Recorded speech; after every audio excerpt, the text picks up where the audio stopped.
gosh. Oh, all right. That took a while. So, what did you think of the film? Uh, it was a good film. I couldn't see anything wrong with it. It was What it about? was beautifully animated. Uh, right. You see a lot of those animation cuts everywhere, right in their people's Sakugas, their Sakuga video. Yeah, yeah, yeah, yeah. I don't think that they have found it yet, though. I haven't seen much of much that many people sharing clips from this, or maybe I just don't spend that much time in those circles. What did you think of that scene? Which one? Which You the know the the one. rocket launch scene? Oh what? Oh Uh, what? The random like rape scene about it's like the yeah, mid part. I don't know. Like I- it took me a while to understand what like why he did that. I guess I was like, what? This is out of character. But I don't know. I guess he just he didn't have the Lord with him or something. I see. Speaking of which, what did you make of the religious themes?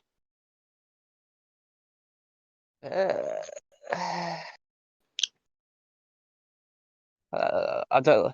I'm not really sure to be honest. It was a sort of in the film.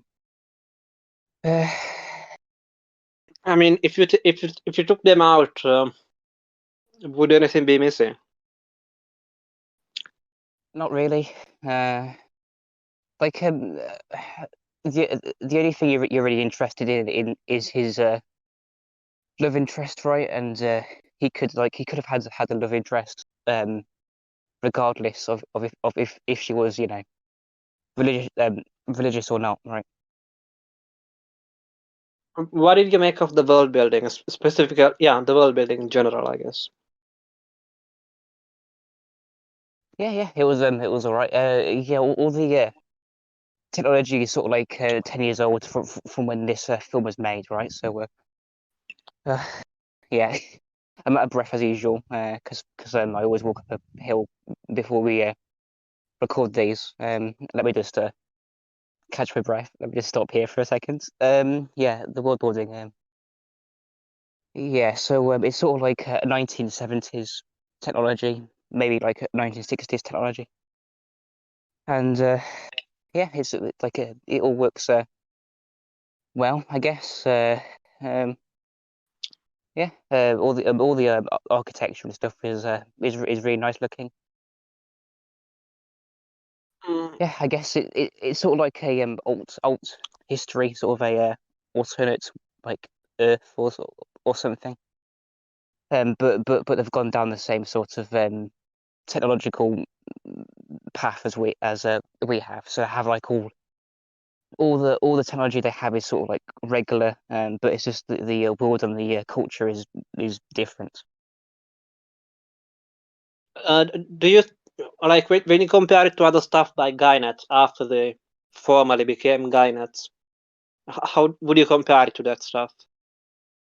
Um, it's very well animated, I will say. So like Royal Space Force is probably better animated than most other Gainax films and shows, right? I wonder that's probably because maybe they were funded in a different way. I'm not sure. I'm not quite sure on the history of the studio too much. Um, Do you think that it they was made them money? it was That man, um maybe I'm not sure how much they spent on it though. I imagine a fair amount. I don't know. Did they? yeah. No, they didn't make their money back. Of course, it's Gynet. What did you expect?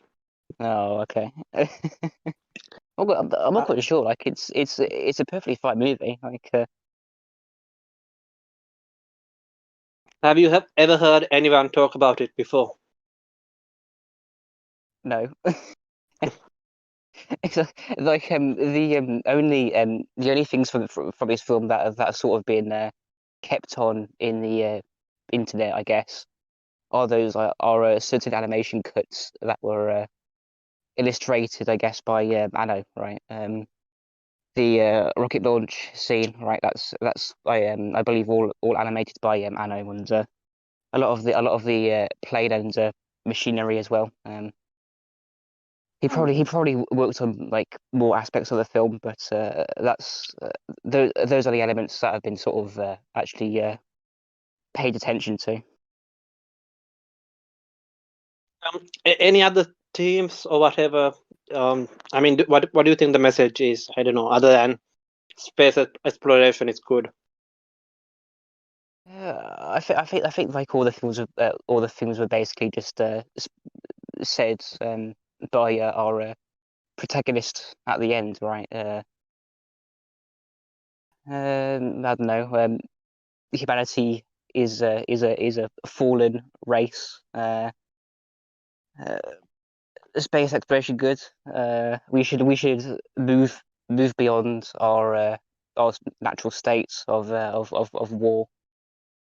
All that stuff. Also a bit of a Did Christian. did you feel like it was an excuse, like the whole thing was an excuse for the pretty animation? Um, I'm not sure really because it also told a story. Right. It wasn't just like a 2 hour long tech demo. Right. It was also a film and it had lots of great story moments and like a lot of the characters were quite likable. Right. I wouldn't say it was just a like excuse for animation. What did you make of I don't know. I mean, the setting again, specifically the country or whatever. I think that the Yeah, protagonist the was. kingdom. Yeah. Yeah.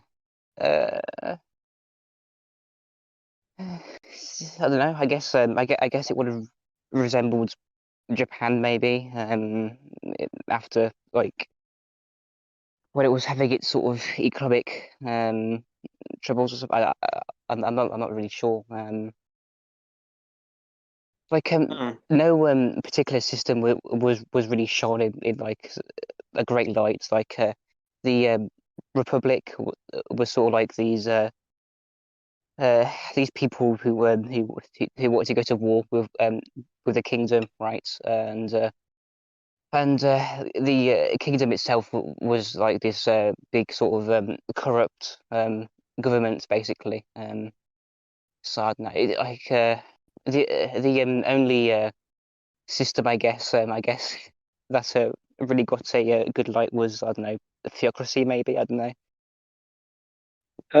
Do you think it was necessary to have this these fantasy elements at all? Like, would it have made in a difference if it was set in No, the not real really. world? Yeah, that's what Yeah, I no, felt too. it could have been set in the real world and everything would have still worked. All right. I guess I guess maybe it was sort of like they wanted to create something in isolation, just so they can have the set piece of like a rocket launching, while like all the other things were going on, like a rocket launching in a monarchical system, right? So there isn't a real world example of like monarchy developing rocket technology. So maybe maybe isolating the story in that way just made things easier. Can you think of any like when it comes to the sci-fi? You said that it kind of felt outdated. Can you think of any examples? Well, when I said outdated, I meant the film was made in the was released in the 80s. While all the technology you see is sort of very late 60s technology and early 70s, right? Um, that's basically what I was saying, right? So because they've only just realized how to launch a rocket into space. which is something that was done in the 60s, right? By the Soviets. So that's like that's what I mean. Mm. Yeah, I mean, other than the rape scene and the rocket scene, the other scene that I did remember was that chase scene with that spy or whatever, Yeah, assassin or whatever. yeah, And yeah. any scenes which you can't remember in particular? I quite the word like small things I quite liked like when the reli religious lady's house was being demolished and our protagonist I can't obviously I can't remember his name because he had like a weird name Yeah. and he sort of like he sort of panics and he tips milk by accident on like on the other engineers like that was pretty funny. I guess it was funny because I just thought how stupid it would be to have to replace rocket components because like some like idiot tip milk into it, I guess. Yeah, I Uh, mean, um, yeah, um, I think that there was also one character that which I did remember pretty well. I can't remember that. I think the guy who was in charge or whatever, who died in a stupid accident, but I can't remember whether it was. oh yeah, yeah. Uh, I quite like that scene. Yeah, when the engine was about to blow up, but he just runs away without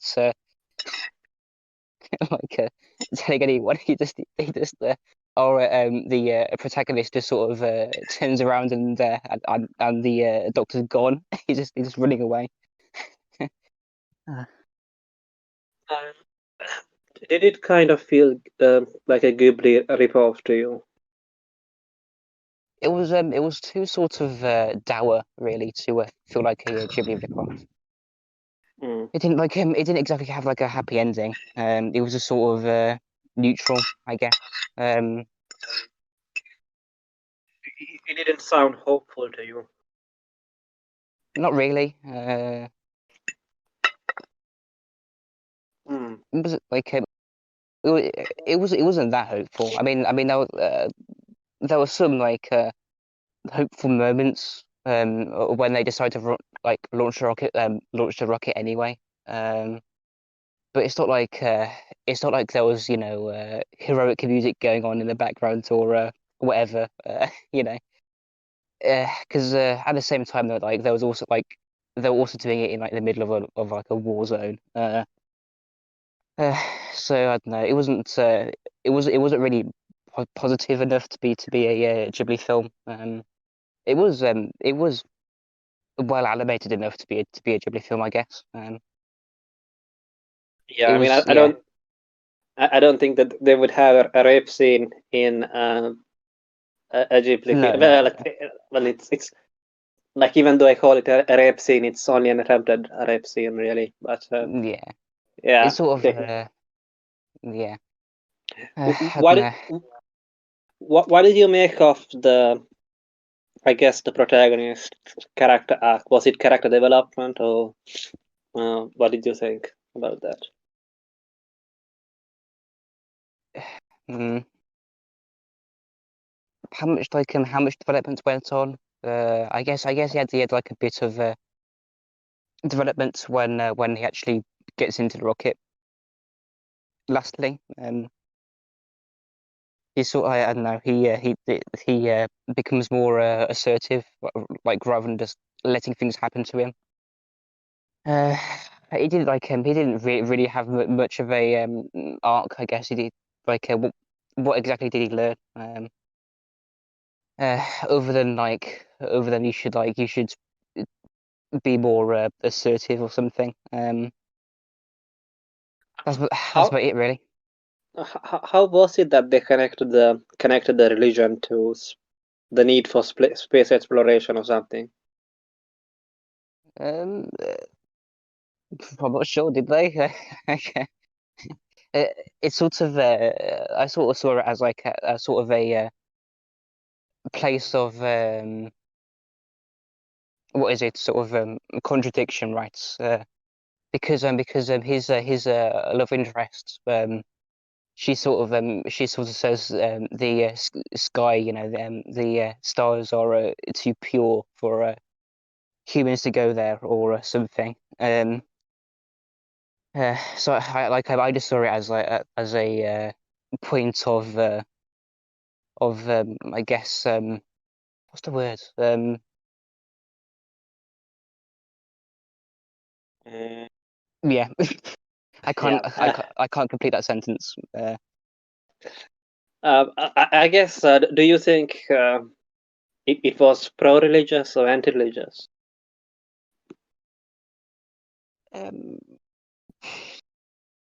Overall, I think like pro-religious, right? But it's not as if like it wasn't that pro-religious. Like it's not like being religious solved all her problems. It just sort of I don't know, helped her probably. I guess. Do you think the movie has potential to piss off a fedora tipper? Um, m- Maybe. I It see. depends what caliber of fedora we're talking here. I mean, Uh, I think just the fact that it was mentioned would be enough in some cases. yeah, you're right about that. Yeah. Um. Oh, what did you think about the costumes, which I guess the clothes that the characters wore? Did you see any obvious inspiration for them? Oh God, go on, tell me. No, I don't. I don't know. The kind of, I guess, I don't know. It kind of reminded me some Ghibli stuff. That's why I talked about Ghibli, but maybe not. Something like Maybe. Nadia maybe. Uh, I don't think so. They all the characters wore heavy cloaks and masks and things. It wasn't really like it was hmm, that's very colorful, I guess. yeah, it was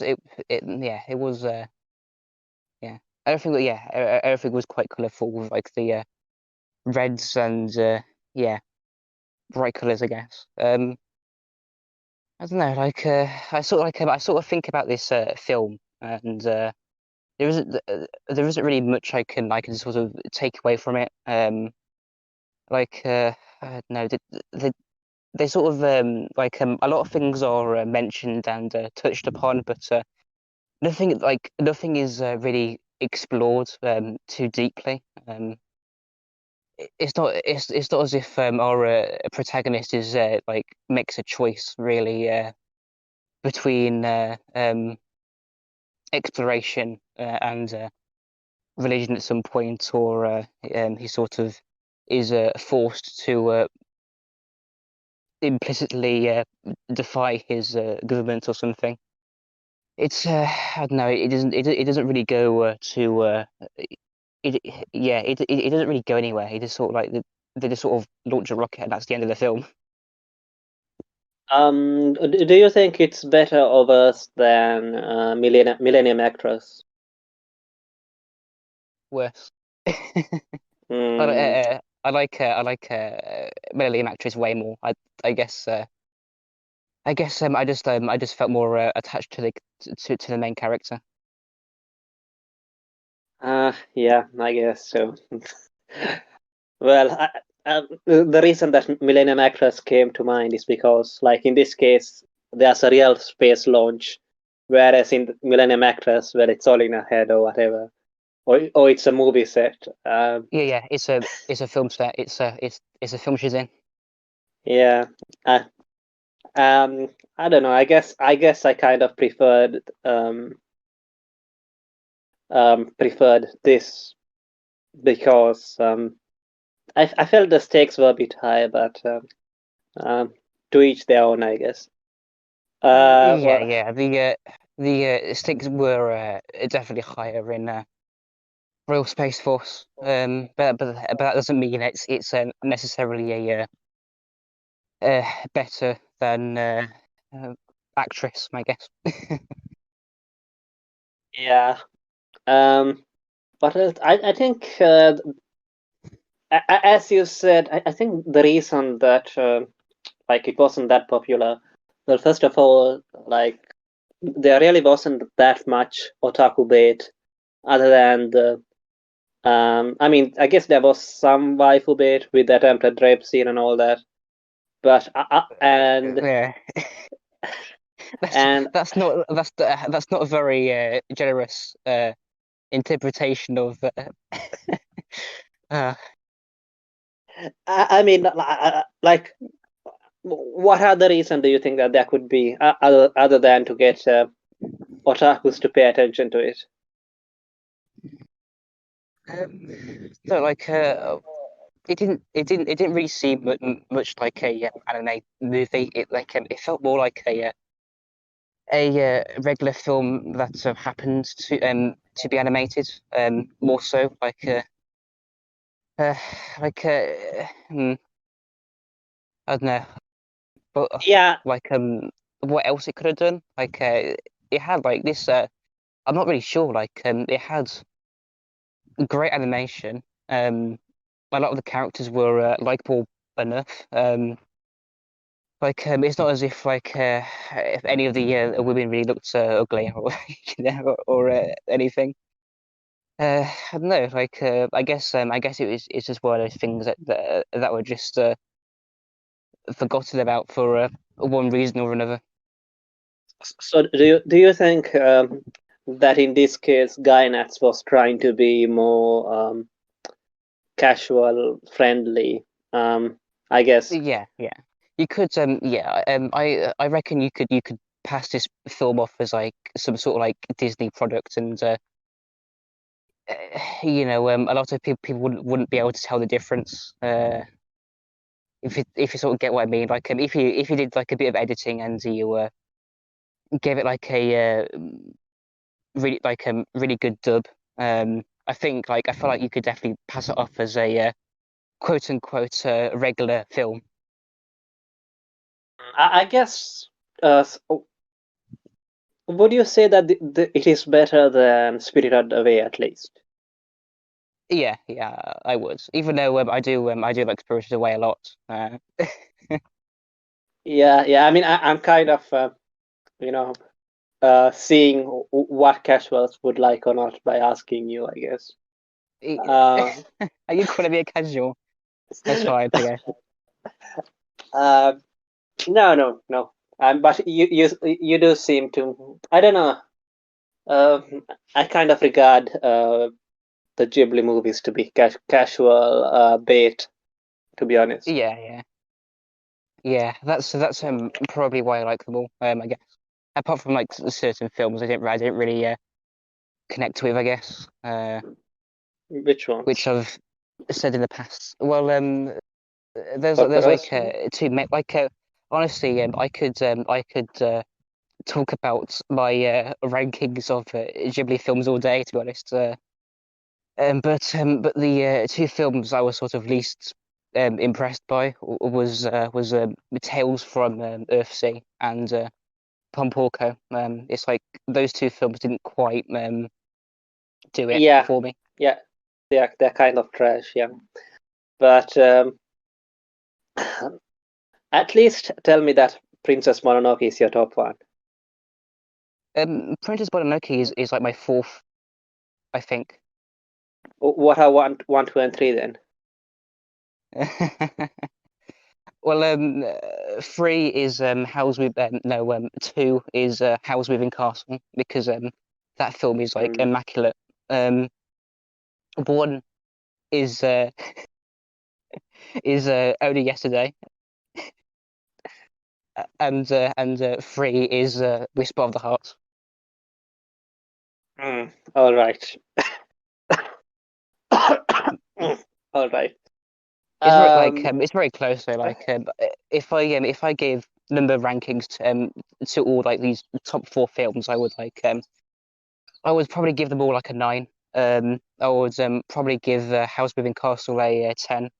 Just because of how I feel like Moving Castle is like literally a perfect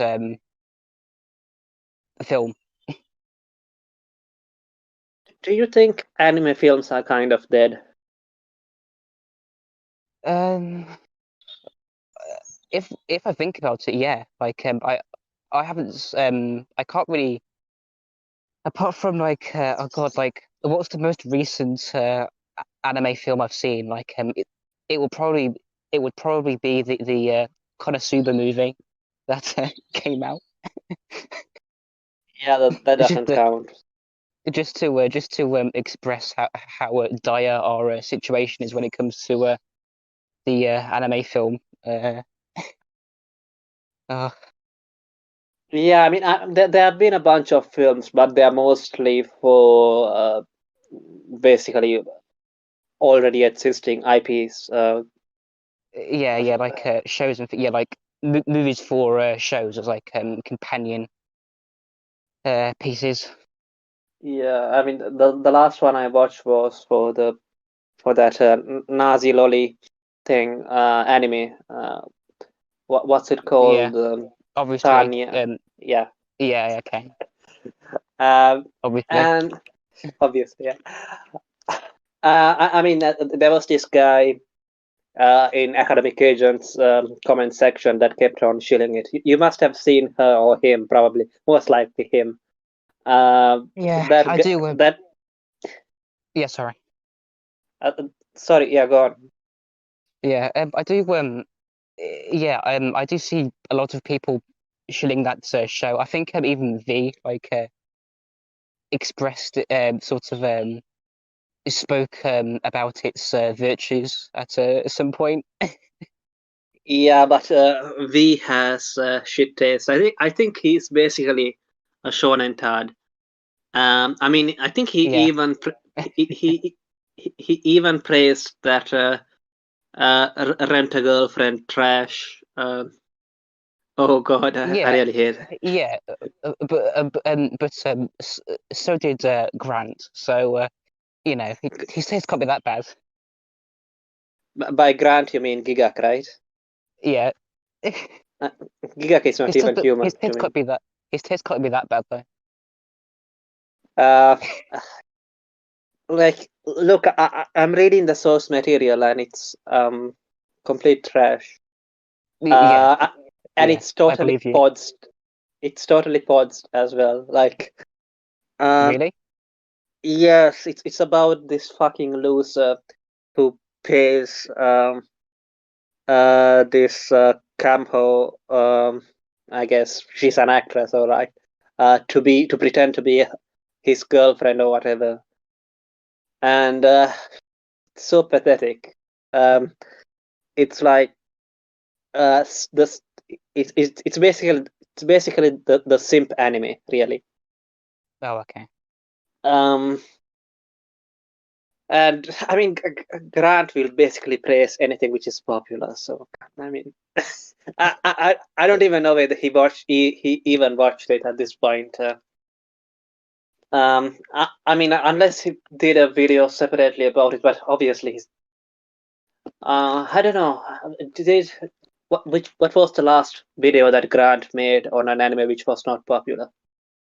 Hmm. Uh, I'm not sure. I can't remember. Yeah. Did he make a separate video about Rent a Girlfriend though? Yeah, yeah, he did. I'm pretty sure he did make a video on Rent a Girlfriend and praised And it. I see. Then he probably must have watched it. Um, But it's he also did call it trash. But predictably, you know, he is trash. So you know, what can I say? yeah. I think now we are kind of reaching the point where people who hate him kind of outnumber. I don't know, or maybe it's just that I don't I hate mean, him. I love his videos. Just because he's like such a beautiful shill, and like he's so like he's also quite skilled as well. yeah, I mean, he used to work for the BBC. He does, Uh, yeah. He's got all the shilling power, shilling power. He can muster, and he lovingly bakes into it to every one of his videos. yeah, speaking of shilling, I did some real life shilling today, and got a subscribe, I guess, which is better than Yeah, nothing. I saw you. Uh, You're back up to 90 now or something. yeah, 92. Oh, I right, too think, nice. yeah, I mean, I could basically say by looking at this guy, yeah, this guy is into anime. Um, Oh, come on. well, I'll stop there. But Okay, I mean, good. It's a bad practice to insult your loyal fans slash yeah, subscribers. yeah, but he said that he would join the Discord and he didn't. So yeah, uh, Oh, yeah, fake fan. fake fan. Yeah. Um, I guess. What else is there to say about this? The last popular anime movie was what was it called? Your Name or something? Yeah, Which yeah, was that's total yeah. trash. Yeah, I didn't really get it. I think wasn't there a Shield Hero film released recently, or something, or a Demon Slayer film It, that did quite yeah, well. the Demon Uh, Slayer film. Yeah, yeah. I mean, yeah, I think I haven't seen that. I haven't actually even like touched into that series. I just I think probably because I just haven't been interested. same here. I mean, NPC recommended it to me, but I don't know. I might just watch the movie without watching the series because I'm kind of I already know what shonen is. Mm. Um, what else is there to say about it? About anime?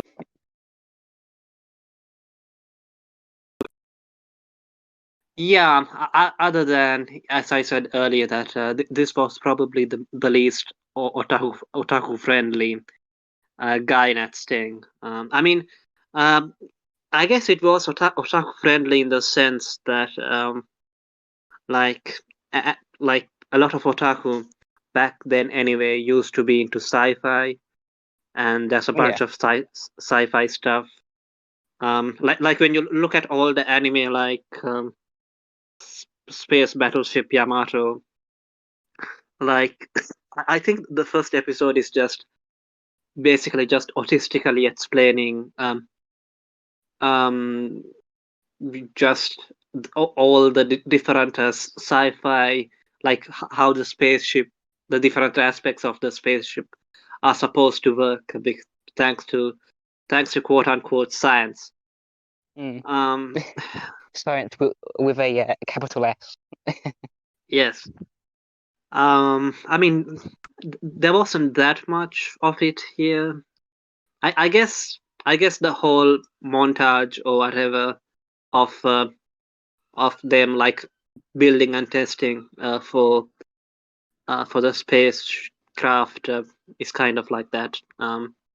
Maybe. Yeah, yeah. There is lots of animation cuts of scenery, sorry, of machinery, and our characters do like a lot of technical work as well. So yeah, it wasn't really that autistic, I guess you could say, but it was definitely there, like all the engineering stuff. Uh, what do you have you listened to any Bob Dylan music? Yeah. What do you think of it? Country roads. I like yeah, I like his music. Yeah, I'm kind of not into it. I've tried listening to it, but I don't know. Oh, you're missing Yeah, out. I guess I'll give it another try. The reason that I brought it up is because I think A is still on his deeper slow Bob Dylan All right, stream. okay, Yeah. interesting.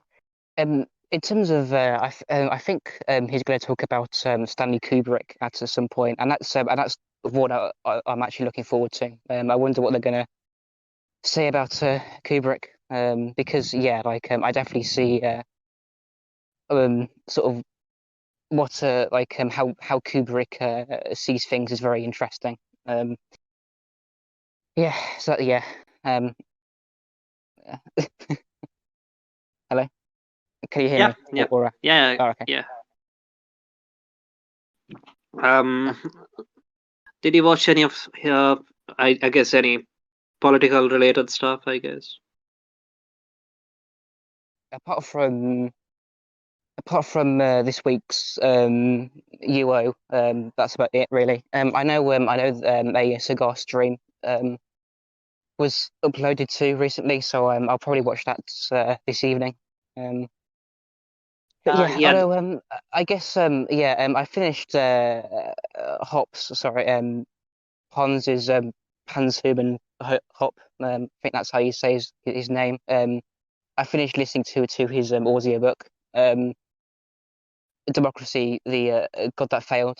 About like it was like the full audiobook is like 11 hours long. I'm not really quite sure what exactly I learned from it, apart from like certain bits of key information regarding World War One. I don't know, like I kind of feel like a lot of the stuff Hop talks about is stuff that was already covered by AA and crew earlier. But it was still interesting to listen to. But that's about it for politics, really. I guess. Well, what kind of interesting facts did you learn up then?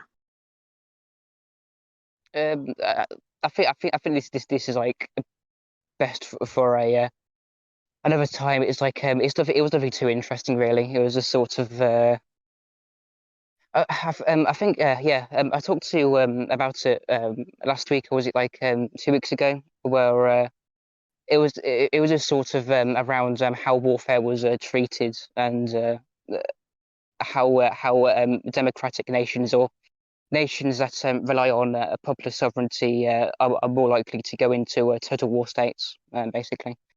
Uh, but that's what I'm really gonna say, because this is supposed to be a anime discussion, I guess.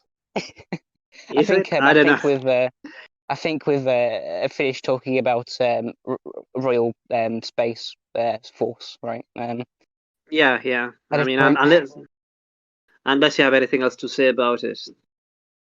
no, I guess closing remarks. I would say that if you want to see some great animation, this is definitely a film to watch. All right. Then have you got much time left, or are you like on your way back home already? I'm kind of on my way back at this point. I see. But I can talk for a few more minutes, I guess. If there's anything burning you want to bring up. Uh, Not really. I mean, what did you think about the lead in Simperi? Well, I don't know. Like this is just a an extension of AA's Blairite simpering, isn't it? Like you know, I feel like he just the one thing he loves more than anything is strategy and sort of Machiavellian workings, right? That's something he is really into. Yeah, I mean, to be honest, the stream on the Bolsheviks, I personally didn't really learn much new, really. But I've already watched. It's with the Apostolic Majesty. You know how Yeah, his streams go. yeah, I mean, I've already watched his own streams about it, about Russia. mm, Um, yeah. and I haven't actually got to that point yet. I've been listening to his Nations of Shalom Age series at the moment. So I'm a bit behind on that. mm, yeah, I was listening to Zarathustra's Serpent latest video, which was about. Um, I don't know if you ever heard of him, but that Yeah, actor yeah, Bogart, or the protagonist in Casablanca and in a bunch of other stuff. And like one of the things which I thought was like basically what you said, that from their perspective, from the perspective of liberals, basically, um, like the warmongering or whatever against the Nazis in America, that was a good thing, I guess. I don't know, um, because as you said, like because like even they will say that like this is an evil which we cannot coexist with or something like that. yeah. Which Um, is like true. In their credit, uh, yeah. um, I guess have you been convinced that democracy is bad and we need a monarchy or whatever? Um, Honestly, after listening to Hop, who basically said both systems are bad, but monarchy is the least bad. I've come to the conclusion that we should sort of phase ourselves into private law anarchy. So that's what I'm going to be aiming for. Oh shit! All right. Um, Uh, uh, like my natural thoughts on it is that it doesn't really matter what system you're in. Like it's gonna be like shitty anyway. Like you like you're always gonna be oppressed to different degrees by like some form of central power. I see. So it doesn't matter which form it takes. It's always the same. Yeah, really. Though democracy is probably one of the worst choices if you want the government just to leave you alone. If you want to be left alone by your governments, a monarchy is probably a better idea for you. Uh, I guess. Do you think there are any examples of that currently, though? What example of a monarchy that just leaves its population? No, no, not anymore. I see. As for the unpopular opinions, what did you make of that stream then? God, I barely remember it because I was playing Rimworld while while I was listening to it. I'm not Wasn't sure. it I something guess. about Stone? Oh yeah, Stonewall. Um, that sort of it came up again. I don't care really. It's just another myth, I guess. Of yeah, that's basically it really. I don't know. Apart from the fact that it's Pride Month, there isn't really much to worry about, I guess. Did Mr. D say anything spicy, or did he? Didn't he? Not really. He just sort of said that Stonewall is basically just like a lie that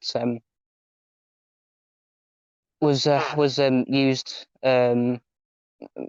it was just a way to push the pushed the line that the gays were being oppressed by the government, even though there was obviously other stuff going on in that nightclub. But yeah, that's Um, about it really. how gay is Mr. D? I would say quite. Yeah. Um, I've been looking at Mr. D's Twitter, and I really don't get his sense of art. I mean, because like he's also sharing a bunch of you know that the kind of modern paintings where like it's just a bunch of colors scattered on a canvas Hmm. or whatever. Yeah, Yeah, I don't really. Yeah. When art sort of breaks away from solid forms, I just sort of lose interest in that area. maybe this is a sign of Mr. D's sexuality. Mm. Um, probably, who knows? I think what did Mr. D say anything? Because other than Mr. D, I don't know. I don't dislike uh, Columba or the Prudentialist or DG, but No. so no. So the Prudentialist is basically just he comes off more as a realpolitik kind of guy to me from his Mm. content. Like Yeah, I don't. I haven't watched a lot of his stuff, and to be honest, I just know he's got like a cool icon as his avatar. Sorry, what about his avatar?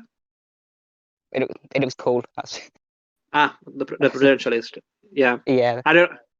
Yeah, like I think he cares a lot about geopolitics. That's mostly what he's concerned about. That and fishing. Yeah. Um. So that was him. Who else was there on the panel? I think Columba was there. Yeah. Um. Yeah. Yeah, I think he's Catholic. And Yeah. Yeah. I, Yes. Yeah. you could kind of see him squirming a bit when it came to the Irish question. Basically, basically the fact that the Irish in the United States have been like basically always taking the side of the left, even though they're Catholics or whatever. Uh, Huh? uh, I mean, just uncomfortable noises. Uh, I yeah. mean, isn't Biden also Yeah. He's Catholic? also a Catholic. Yeah. Well, he's Irish. I don't know about being Catholic. He says he is, but I don't know. Yeah, His is he a true Catholic? yeah. I mean, who knows? I mean, he probably considers himself to be one, but uh, Yeah. also, yeah. If you hadn't noticed, NPC has quietly slipped into our DMs. I know that. I know that. If he, I wonder if he's gonna bless us with his voice at any point. Uh, Let's we'll hope see. so. We'll see. Yeah. I'll be going in a few minutes anyway. So I don't know. He's got limited time to I don't know, impress me or something. Yeah. Also, don't forget that basically the Irish Americans are responsible for Britain losing sovereignty over Northern Ireland. Mm. Uh, what else was there? Who else was there? I think that transgender guy girl thing is something. Yeah. Yeah. Um, uh,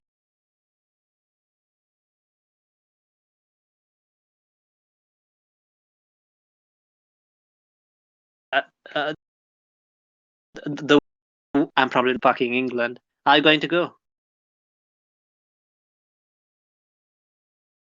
I was thinking as going on at that point, I've also I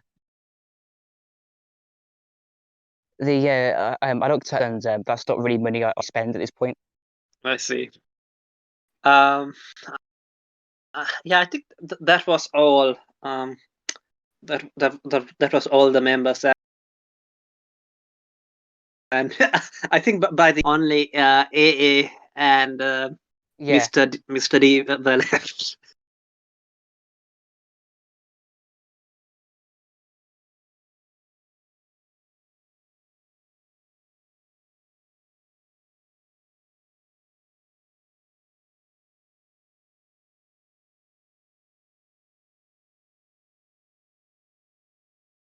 yeah.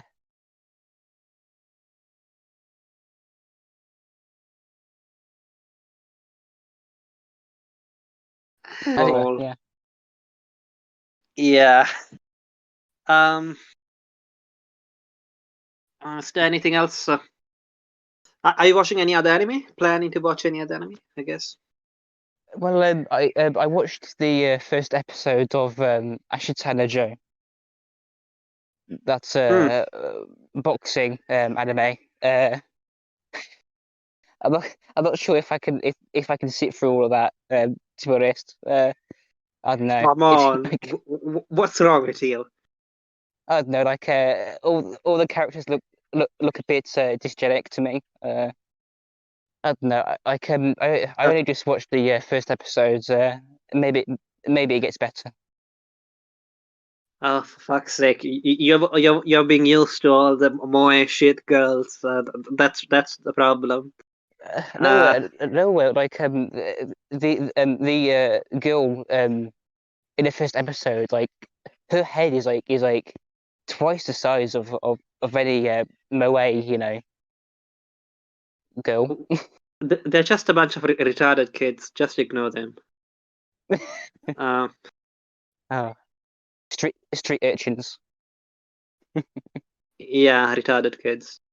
Um, I mean, other than that, I guess the coach is a little bit dysgenic, but come. I mean, Everyone is dysgenic. all right. But you will be missing out if you Yeah, don't. Yeah. yeah. Um. I will stick with it until I physically can't watch anymore. I guess, which is usually how I approach these things. Uh, Uh, it's like watching Eurovision. oh You my just sort God. of you start watching it until you just have to call it a night. How dare you compare Ashura to that Yeah, fucking cringe fest? I'm sorry. Uh, all right. To be fair, I'm kind of used to seeing people like Snob, so um, Mm, I can yeah. put off with a fair amount of dysgenic. Um, um, Uh, is that it? Is that what you're watching now? well, I mean, I'm gonna need something to watch for next time, right? If you can think of anything. Hmm, can't fucking think of anything. It has to be something short too. That's the problem. I mean, um, Well, it doesn't really have to be like it could just be like series like the first series of something, and then we could like go through each series over time, right? Like that could be something we do. uh, yeah. I'll test you something. By the way, did you see the Russian isekai that Antigonius shared with me? Like, Yeah, I did. Yeah, with Putin on a bear. Yeah, it was good. and comrades Hitler, of course. Oh God. Uh, And yeah, I saw that too. yeah, I don't know what those rations are on. It can't be just vodka. Um, Yeah, as for an anime, gosh, these days I'm watching Fate Stay Night, but I don't know. I don't know if it's not. No, no, no. Let's do that. Let's both watch a selected part of Fate Stay Night, and then we can talk about it. Well, it's 24 episodes long. That's fine. I watched all of NHK in like under a week, so it'll be fine. All right, but if you have to choose between watching fucking Fate Stay Night and Ashira no Jo, watch Ashira no Jo. Uh, I Okay. guess, yeah. I mean, Fate Stay Night. It's kind of important, I guess, historically or whatever. Oh Uh, God. in, Unfortunately, uh, Yeah, I because know. it's one of the. I think one of the big visual novels which got adapted into anime or whatever. Yeah, Uh, yeah. Uh, all right. Well, uh, I'll try to watch those 24 episodes for next time then, I guess. yeah. All right, Um, cool. We have a plan of attack or something. All right. yeah. Right. Yeah. Thank you. See you. It was good talking to you. Uh, Yeah. All right. Now get out. Yeah. Yeah. Goodbye. Uh, Bye. NPC. Are you going to talk or not? Probably not. So, haven't got much else to talk about. We talked about. Oh no. All right. Yeah. I mean, I'm going to post this, but basically, what we talked about was that movie by Gynets before Gynets officially became Gynets. The Royal Space Air Force Wings of Omnesia or whatever. Um, yeah, you haven't watched it, yeah. It's fine. I mean, it looks cool and all. It has also got a strangely pro-religious message as well, which I guess you wouldn't kind of expect from Gynets. Um, and what else is there to say about it? Um, it has got some pretty colors. It's about space exploration because it's Gynets, and of course because it's Gynets, it like obviously they didn't make money on it, but it looks pretty good. Um, there's also an attempted rape scene in the middle. Um, what else is there to say about it? It's sort of an interesting setting. Um, like it's sort of. I mean, it didn't really have to be in a fantasy setting, but it is. Um, I mean, it's not exactly like a fantasy setting, a medieval fantasy setting. It's more of a steampunky kind of, I guess. And yeah, uh, what else is there to say about it? It's called a Royal Space Air Force. Let me look up the title. I'll I'll put it. I'll put it there in the chat. Royal Space Air Force anime should come up.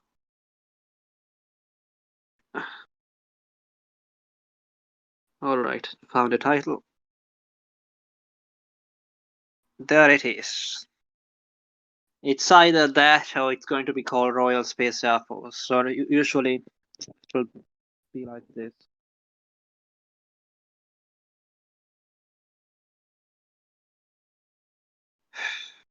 Yeah. And the next anime that I'm going to watch, that I'm currently watching, is of course, as I said, Fate Stay Night. I've already played. I basically played the route in the visual novel for which was adapted into Fate Stay Night. The reason that I'm watching it at all is because that guy, that white hand, that neat hikikomori guy on YouTube that I shared some videos. I think I probably here. He keeps on going on about how Fate Stay Night is so good or whatever, and especially when compared to the newer shit, Fate Zero, and I don't know. Basically, Fate Zero and Unlimited Blade Works or whatever got a big budget, but according to that white hand, Fate Stay Night is still better for some reason. Oh, you watched Fate Stay Night. What did you think of it? First, I'm only 8 episodes in, but I already know the plot, everything about it because I already played the visual novel, that route, Saber's route, and I mean, I don't know. I mean, the visual novel obviously doesn't have any action scenes, so uh, because of that, I kind of found it boring. But the anime is fine, I guess, at least for now, because of the action scenes, really. And I mean, I really can't fucking stand Shiro, though. I mean, like, how much plot armor can one guy have? Um, yeah, like, uh, people die if they are killed or whatever. Um, you may be correct, but you're wrong, or whatever. What you may be right, but you're not correct, or something. Whatever it was, I can't remember. Um, Average show, yeah. Uh, yeah. To be honest,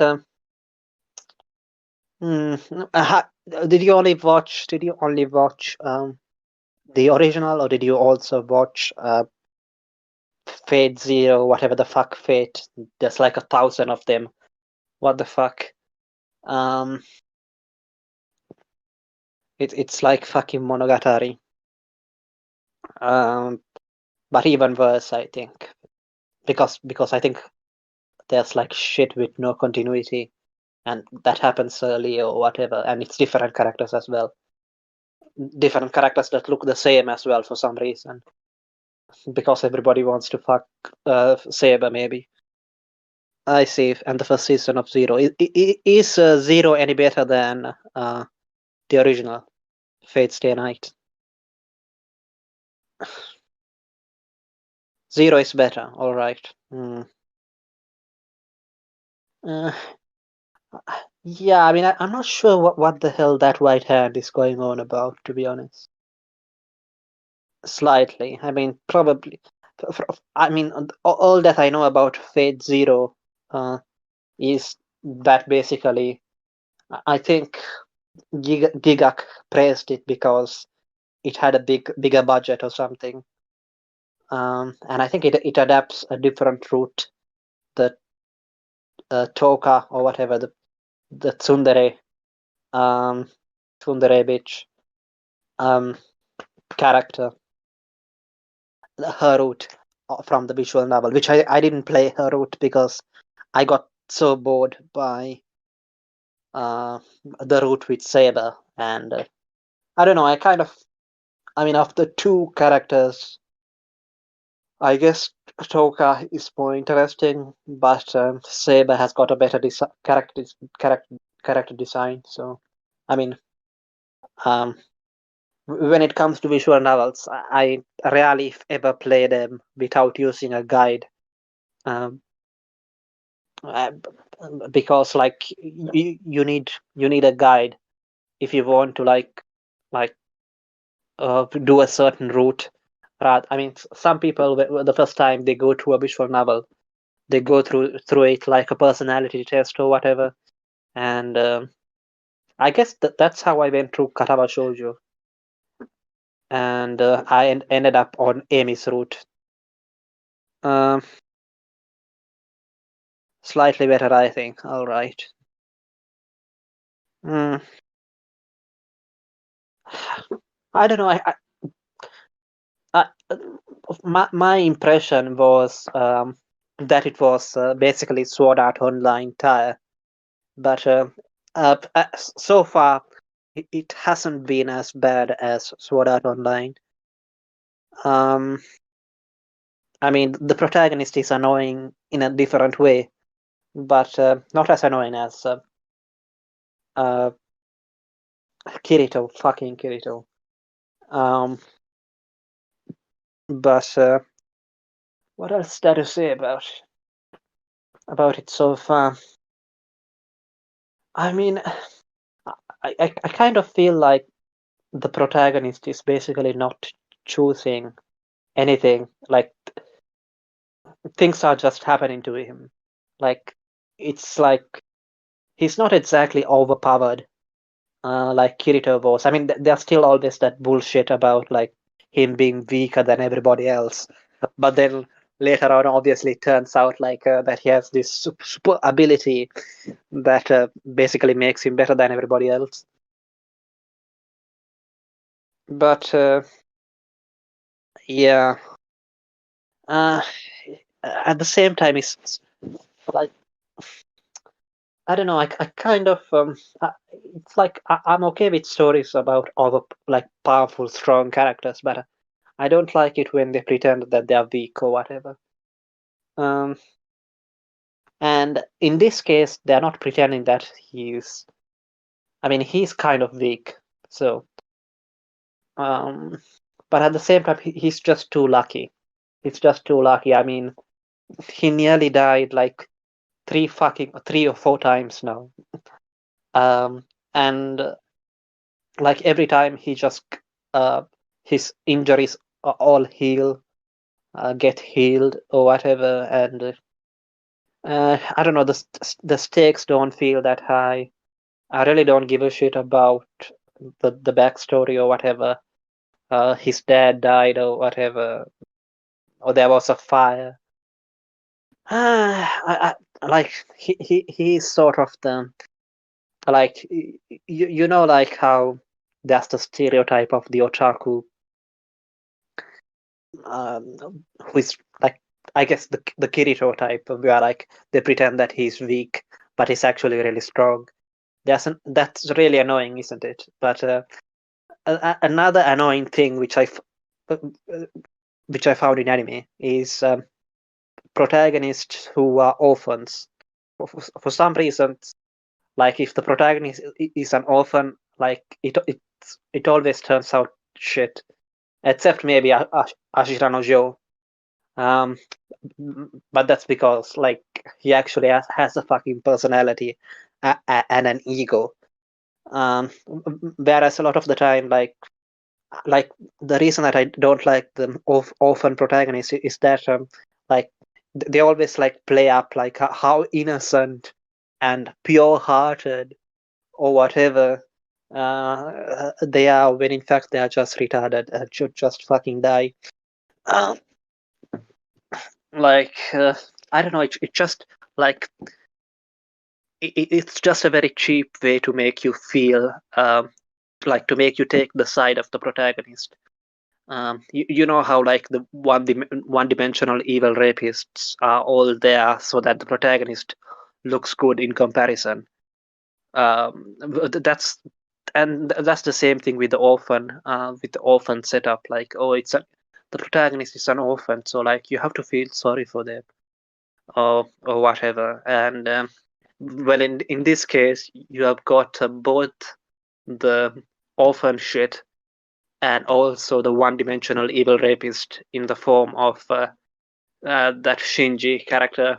Like it always feels weird because like when I'm thinking of Shinji, that's not the Shinji that I'm thinking about. Um, yeah, yeah, it does feel like a spectacle. Yeah. Um, I mean, it's not a bad spectacle. So so far. I mean, I do not like the sort of like uh, like how there's all this random shit happening, but nobody fucking realizes it, or that nobody can see it. I think the worst example of this was probably Shakugan no Shana, where like in the last season, like there's a huge fucking war, um, but like nobody can see it except the protagonist and the main character. Um, okay, three reasons why um, eh, parents are missing in anime. Authors don't know, don't have to write about them. Two, anime fans don't want to deal with parents in their escapism. Easy pity points. Yeah, I mean, I'm alright. I'm alright with the. I like the first season of Shakugan no Shana. Though I'm not going to lie. I like the first season, but the third season was utter trash. Um, yeah, I mean, like it was kind of nice to see like a weak male, I guess, protagonist trying to be useful in his own way, which I guess is sort of what um which is sort of what Fate Stay Night is also trying to go for. Um, I mean, I'm not. I wouldn't exactly describe it as a battle harem yet. I mean, it's almost there. Um, um, anyway, yeah. I mean, those are basically my thoughts so far. Uh, yeah. I mean, speaking of stories with weak, quote unquote, weak male protagonists, um, the other one which comes to mind, of course, is the Familia of Zero, if you have seen it. And to be honest with you, like this was early, like back when I had back then for some reason I was really into um rom-com comedies and and a bit etchy too. And I mean it wasn't really that bad. Um, I mean, the pretense that the protagonist is weak or whatever kind of disappears a bit too fast. But still, I kind of felt yeah. I also still like rom-coms. I guess I just haven't been able to find any good ones at all. Uh, I guess I could try watching the new Fruits Basket adaptation, maybe. Maybe why not? But other than that, I mean, like on the one, like I need something else as well. Basically, these days, like there needs to be some kind of fighting, or whatever, or something else other than the romance to keep my attention. Um, otherwise, it degenerates into like harems where like, oh, hello. Yeah, go on. I Uh, just got tired of typing. I see. Um, yeah, understandable. So which rom-coms do you like? Oh, like the sappy feelsy, cheap feels, rom-coms. Like I know what they are, and they're a guilty pleasure for me. Like I definitely, would have put them up there with the better anime and stuff. But I like the ones that are heavy on feels and have romantic catharsis with the characters. I can't stand fucking rom-coms that don't have resolutions to their romances and are just bait, like mindless bait. So basically, they as long as they go heavy enough into the romance, and as long as there's some other factor in them that makes it more than just a rom-com, like an interesting setting, or just something else to add a little spice or drama or dilemma to the whole situation. You know, but Did you watch Sakura So no Pet Kanojo? I watched some of the first season, I think, and either dropped it or it's still in my giant stalled list. What about Toradora? Uh, Toradora, Yeah. Toradora, how would you say it? Yeah, I watched it. I mean, I liked it. Yeah, that's one of the ones I like. Like, of course, the ones I like the most are who who are the people that made Clannad and all those older feelsy Key, shows that are, uh, yeah. key animation or something. I think. Oh, yeah, whatever. That's what they call them. Yeah. Yeah, see, I like those kinds. I know what they are. I just like them. But yeah, Angel um, Beats. Angel Beats. Yeah, I remember liking it. Though I watched it when it first came out. I haven't watched it. So, like, yeah, see, that had an interesting enough setting, I guess. They could have gone a bit further with it. Um, but yeah, it wasn't like terrible. They just need something to make them interesting or to help them have more themes than just, romantic problems that normal people have in their daily, in their lives, and just with a little bit of comedy sprinkled on. That's pretty boring.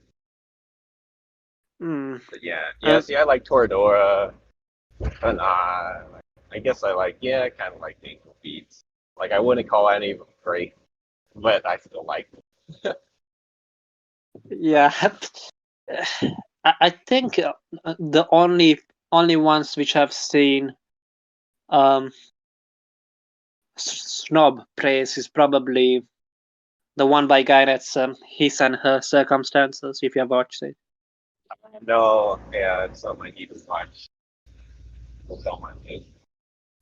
Funny that you're talking about rom-com because I just started a bit of a binge of old style rom-coms, or at least older style ones. Like, I started watching Tenchi Muyo and Love Hina and Shuffle all at the same time, and I'm watching all of them and kind of comparing them, you know, just to really get a feel for what that genre came from. Do you know of any shows before then that were like rom-com? Was the rom-com genre?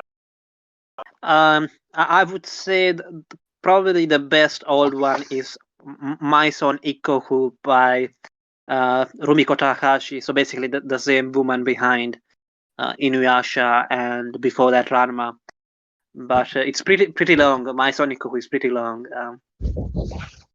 How do you, can you type it out for me? Yeah, sure. Yeah, I'll watch it. Because Um, one of the projects I want to write is sort of a rom-com, but it's more serious, more mature. You know, it's not going to yeah, be a harem either. I want to get into these, start learning about them. yeah. I mean, the problem with writing rom-coms, of course, always is when it comes to the stalling. Like, um, the author always needs to like come up with all sorts of stalling techniques. And of course, Rumiko Takahashi is the queen when it comes to that, for better and for worse. Like, the level of misunderstanding sometimes is really fucking annoying. Uh, Yeah, yeah. Oh my God, that's see. Yeah, I wouldn't take something that far. I probably wouldn't even really go that far into misunderstanding and something I'd make. yeah, I mean, another technique which they use for stalling, of course, is the harem. That's you 99% of the time. Like everybody knows who the MC is going to end up with, but Yeah. like you need these like fake love interests because otherwise the story will come to an end. Yeah, and then sorry for me That's on fine. mute for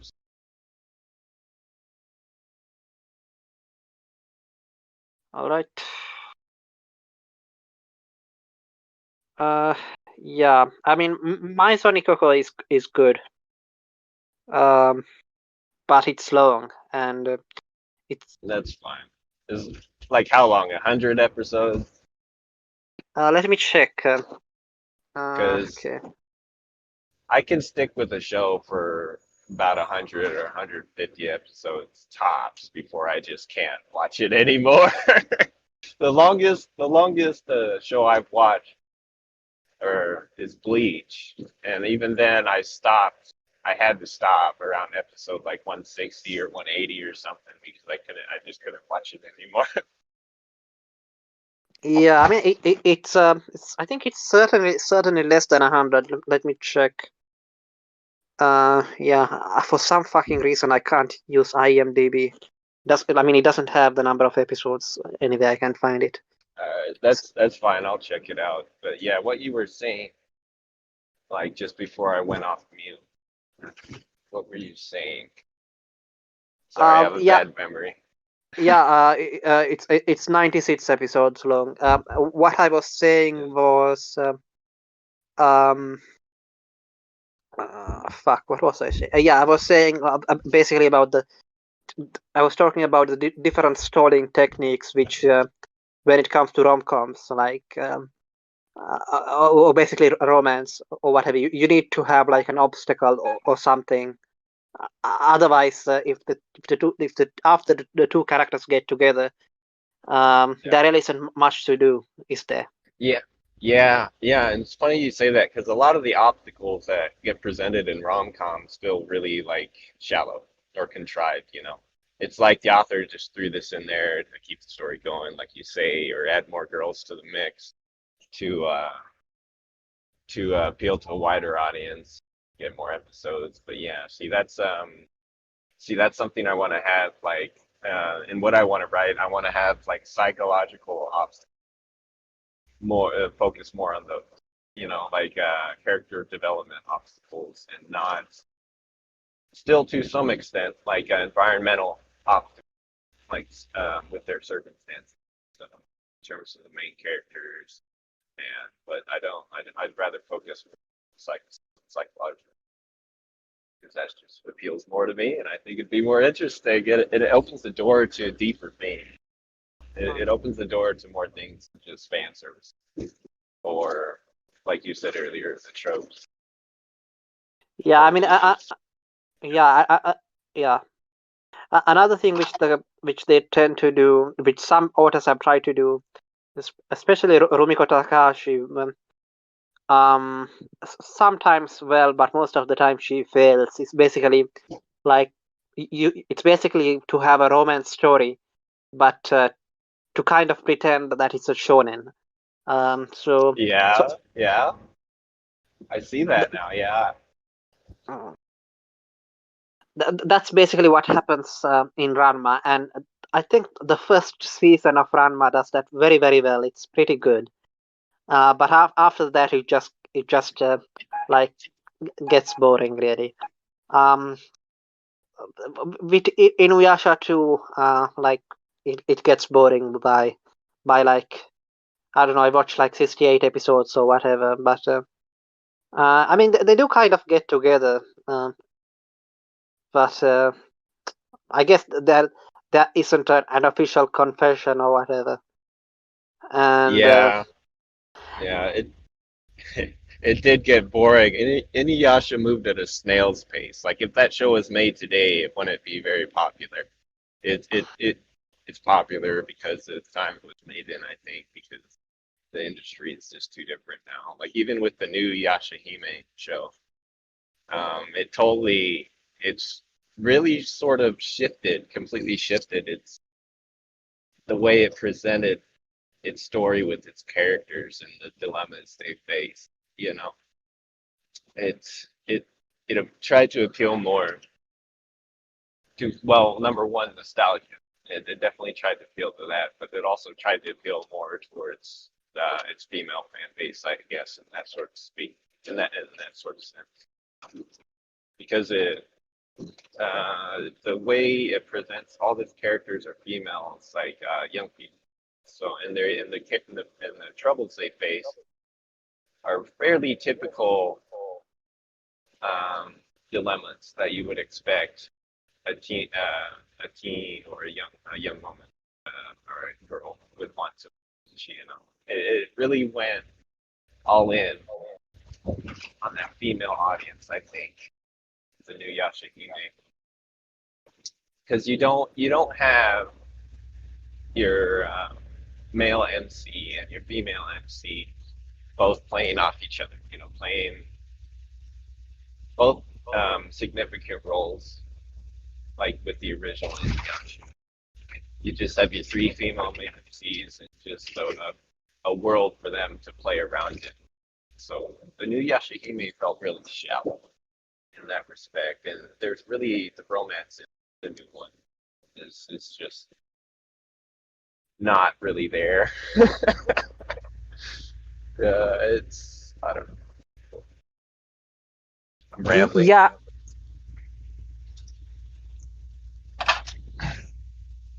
yeah. I mean, like one of the things which I did like about Inuyasha was like I think the two main characters did have some chemistry, even though it was drawn out a bit too long. Yeah, And because I just felt like um, Rumiko Takahashi didn't really care that much about the shonen aspect.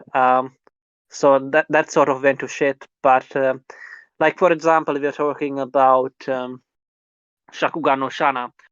That also they did do it pretty well. I felt um, to, yeah, to to basically like have both of them play a role in the story.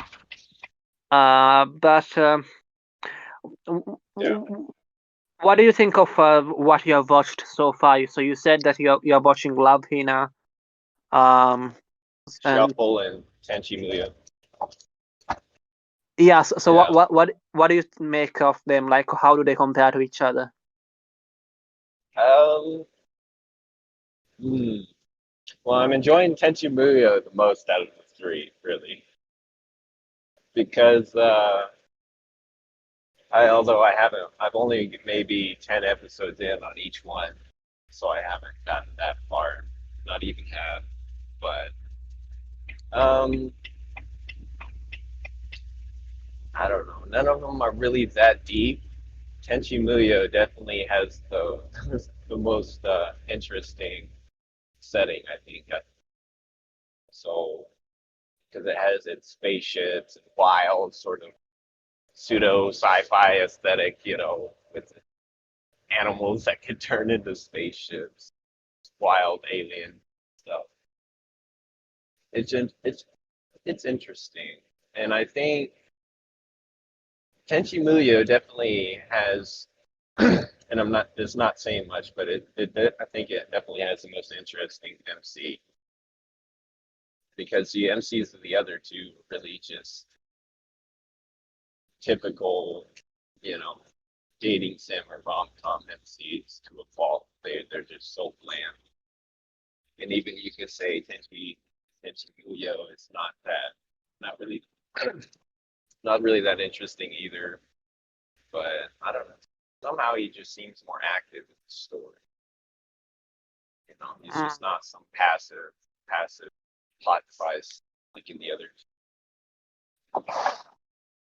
I don't know. I kind of didn't like Tenchi because I felt like he was kind of running away from like all the girls or whatever. Like I don't know. Oh yeah, yeah, yeah. I mean, yeah, you got a point. You have a point, because he's sort of like, he's not really a Donkan protagonist, like a dumb, oblivious protagonist. But at the same time, he kind of is, yeah. Because yeah, in Love Hina, the MC at least like has a libido, he at least tries to be tries to go after the girl, I guess you could say. and then Shuffle, yeah, it was kind of starting halfway. I'm halfway through Shuffle, and yeah, the MC's kind of starting to take the girls seriously finally. Yeah, I don't, they none of them really that deep. None of them really have anything going on, that you can really get invested in. It's just entertainment. Yeah, Yeah, yeah. Hmm. I mean, I would say that the one which probably had the most effect would be Love Hina probably, yeah, and from what I've heard, uh, basically Love Hina did it best from what I've heard. Um, I mean, Tenchi. I mean, it kind of goes a little bit. Which girl do you prefer? Which of the Tenchi girls do you think should get the MC bowl or whatever you want to call it? oh, okay. So there's the main or the first girl we got introduced, the green haired girl. I forget her name. Ryoko? I think it's Ryoko. Yeah, Ryoko, yeah. Then who else is there? There's the blonde, the space police girl, whatever. Um, there's the dark haired girl, the other one, like the main rival. Uh, Yeah, the one who sort of looks like a shrine maiden, the princess or whatever. yeah, yeah, her. See, and then the red haired girl and the other one, whatever. But I definitely the main or the first one, the green haired girl, seems to me like the most. Yeah, Yeah, she's interesting. Like I'm not the type of guy who like waifu up, anime characters, but she's interesting. Probably her, Ryoko. yeah. I mean, yeah, she was but yeah, I think. I mean, I don't think Tenchi actually does end up with any of them or whatever, as far as I'm aware. Um, Unfortunately. Yeah, I get the feeling. I got that feeling just from what I've watched of it. Like there's not going to be any catharsis. It's just going to be a spectacle, you know? It's not really a romance show. Um, like if I'm watching a rom-com, I want catharsis. I want resolution, to relationship. That's I kind of expect that. A lot of anime don't do that. Or go the full Yeah, harem route, So at least a good thing when it comes to these or at least to these ones which you have said, is that there's a limit to the number of girls introduced, because like in some newer anime like what's it called, the world god only knows or whatever, like they yeah, keep on adding so many new girls who are not really that different from the ones previously introduced, yeah, um that it gets pretty boring pretty fast. At least in this case, you have sort of like an established harem or whatever.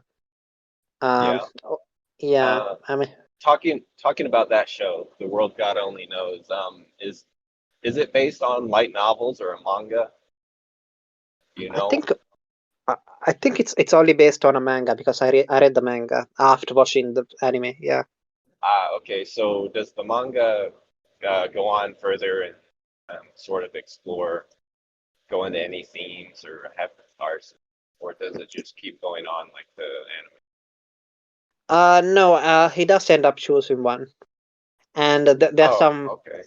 Yeah, and a lot of people didn't like it, but I thought it was the right choice. Yeah. Um, See, I I kind of like the premise of that world God only knows. To where some um what do they call it? Like Galgay or dating sim god, dating sim character who's really into that. And then it's kind of a stretch, but it's still an interesting premise where how he applies all of his so quote unquote dating sim experience to save all these real girls. I kind of like that, but at the same time, like at least in the anime, and maybe it actually went further in the manga, but in the anime, it should have taken that theme to its end, like to where the MC realizes that women are more than just their 2D cutouts in its games, and romance is more than just that what it is in its games. And then I guess you could say sort of an anti-escapism message, to where Um, he realizes what it's like to be in a relationship with real girls, and then eventually picking one. You know. uh, Basically, what happens in the manga is that he is unable to predict the way that one of them reacts, and he basically ends up choosing her because, like, well, all the other ones he can just predict what they will do or whatever. Oh, okay. Yeah. Yeah, I guess I can see that. Yeah, that's probably a better way to end it, you know. But like I would have been more of a I don't know. Uh, I guess I would have gone deeper into the thematic part of that, like I explained earlier, the concept where dating sim god goes to real girls and then realizes, actually falls in love, realizes what it's like and all that stuff. The anime kind of maybe subtly did that, but I would have done it in a more fleshed out way. I I think mean, it was a fun show. I actually kind of liked it. You I know. think yeah, I did kind of like some moments as well, and I think I especially like the opening, and Hmm. um the I think as far as the fan base is concerned, I think the most memorable moment was like when he went on like I think when he gave like a short speech or whatever while being on a ship or somehow other and Yeah. a- about how like although he had like given up on real life, that doesn't mean or Yeah. whatever, that doesn't mean that he had given up on himself or something. If you can remember that. I think so. Yeah. See, that's sort of that's the theme I'm trying to allude to. Or trying to talk about that. Yeah, I would have gone a bit harder with that theme, but I like that theme because at least it tried to be something more than just the problem. You know, it had an interesting sort of aesthetic to it with um, the what do you call them, the gods of love or the demons of love or whatever they are. That yes, the contract to save girls, uh good yeah spirits. That was kind of interesting. yeah I think like the story kind of aimlessly meanders a little bit because I think there's like some I think the protagonist gets transported to a different dimension or whatever, and there's a bunch of shit happening just randomly, and Yeah, it's it felt a little bit like kind of like meandering to me, yeah, but uh, I thought that the ending was fine, though I think there was quite a bit in the middle that could have been cut out, and I think that that goddess or whatever, she's supposed to be the final boss or something, but yeah, yeah, yeah, it doesn't really. Um, I think she's kind of defeated too quickly. There's no build up to it, and I mean I could complain about it a lot, but um, yeah. as far as harem protagonists go, this guy has got at least some personality, and they don't pretend like he's weak or whatever, but he has secretly got all this power or something. Yeah. Um, uh, we were talking about right? Um, I haven't really watched Shuffle. What's it about? I'm gonna lose you here. I'm getting bad service. But yeah, Shuffle. Shuffle is basically a school rom-com, and it has a premise of the world of humans has been merged, uh, or the inhabitants of the human world have merged with the world of gods, world of devils. So you have devils and gods, humans all together in one world, and they all look like relatively human. And then, of course, the two main characters from the God world, the devil world, um, met met the main character, the boy, when they were really little, and they come back because they want to woo him and marry him eventually. And of course, the MC also has several girls in the human world that are into him. So it's like, I don't know, 5 or 6 girls that the MC all trying to woo the MC, and he has to pick one. I think you will probably like My Sonic Kaku. It's not really harem. It's more of just a rom-com, and I, all the characters are basically adults. Like I think there's one. Yeah. Yeah, I think that there's one character who is young, who comes like later on, but she doesn't spend that much time. Uh, do you know the basic premise of My Sonic Kaku? No, I had the.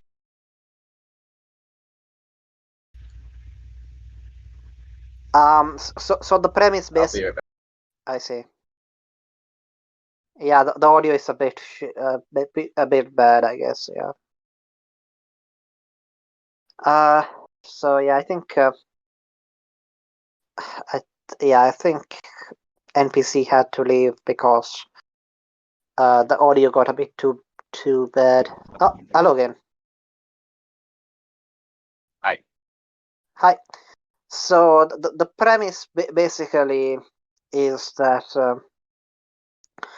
um there's this my son or whatever, which is basically um like I guess a home and a large house or whatever, and the protagonist and a bunch of other people are renting rooms or whatever, and the protagonist is this guy trying to get into university or something, uh, and maybe a job as well or something. I can't remember, but he's basically an adult, and uh, basically the landlord is this MILF, and whose husband died or whatever, and yeah, it's basically him trying to romance her, and there's a love rival as well, another guy who is like rich or whatever, but and all that, but it's the rest. Uh, you know how it's Yeah. going to See. end. Yeah. I can't fucking stand love triangles. I hate them. Uh, Uh, to be fair, like it's kind of obvious who is going to win, like all the time. Like it's mostly yeah. about them being able to. I basically say it, and I kind of found it pretty satisfying. I mean, it's the quote unquote love triangle part is just mostly played off as uh like a comedy or whatever. Um, because clearly um the girl or whatever, the woman um, is interested in the protagonist, but the protagonist kind of has to prove himself by getting his shit together, basically in his life. Yeah. Yeah, it's a pretty nice, but it's pretty long too, as I said. It's 96 episodes. 96. Uh, Yeah, I'll start watching that. mm, yeah. Anyway, the audio is much better now. Yeah, I was. Yeah, probably. I'm driving, so my service is not stable on my phone. Um, we, when it comes, have you watched the Zero no Tsukaima or uh, Zero's Familia? Yeah. Yeah, I've watched it all. Yeah. Did you think it was a good romance or not?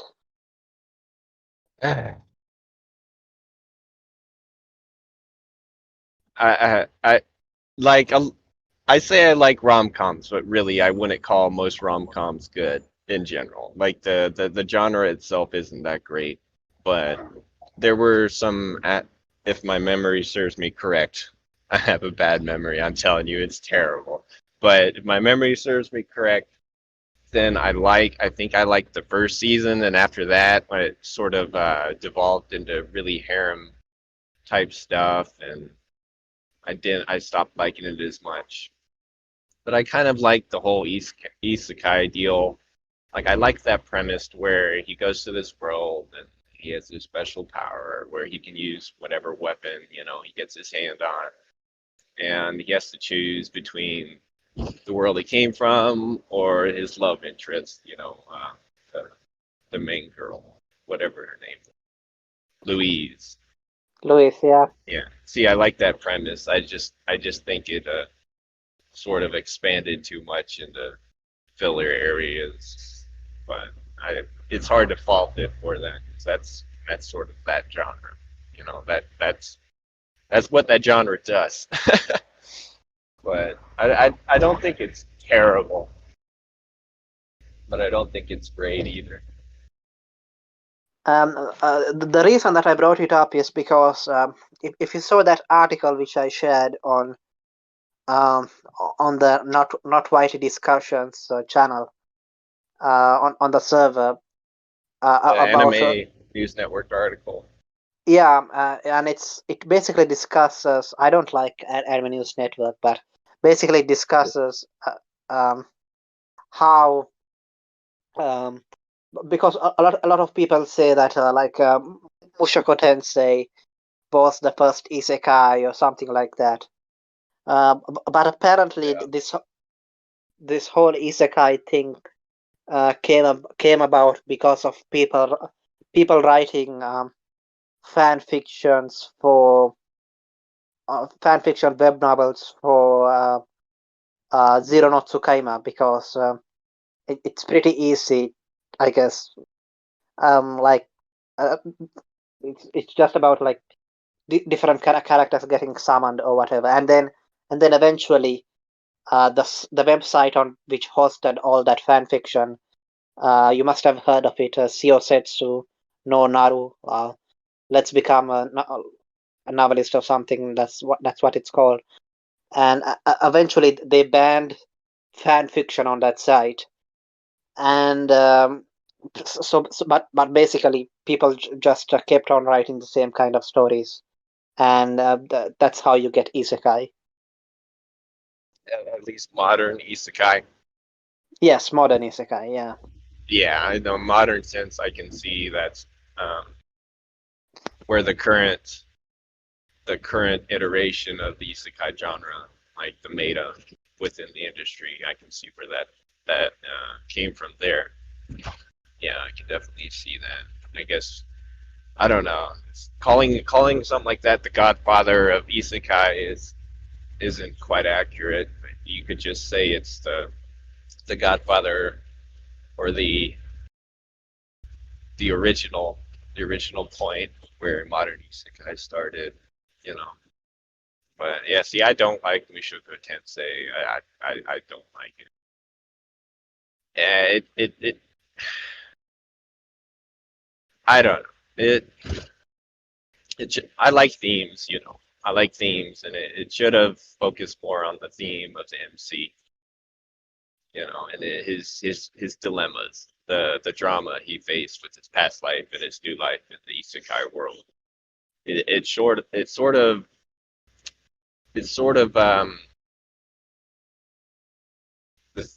places the themes in that respect and the dilemmas of the main character as the really the cherry on top, or a secondary aesthetic to the actual isekai part of it, which is more waifus and video game powers. You know,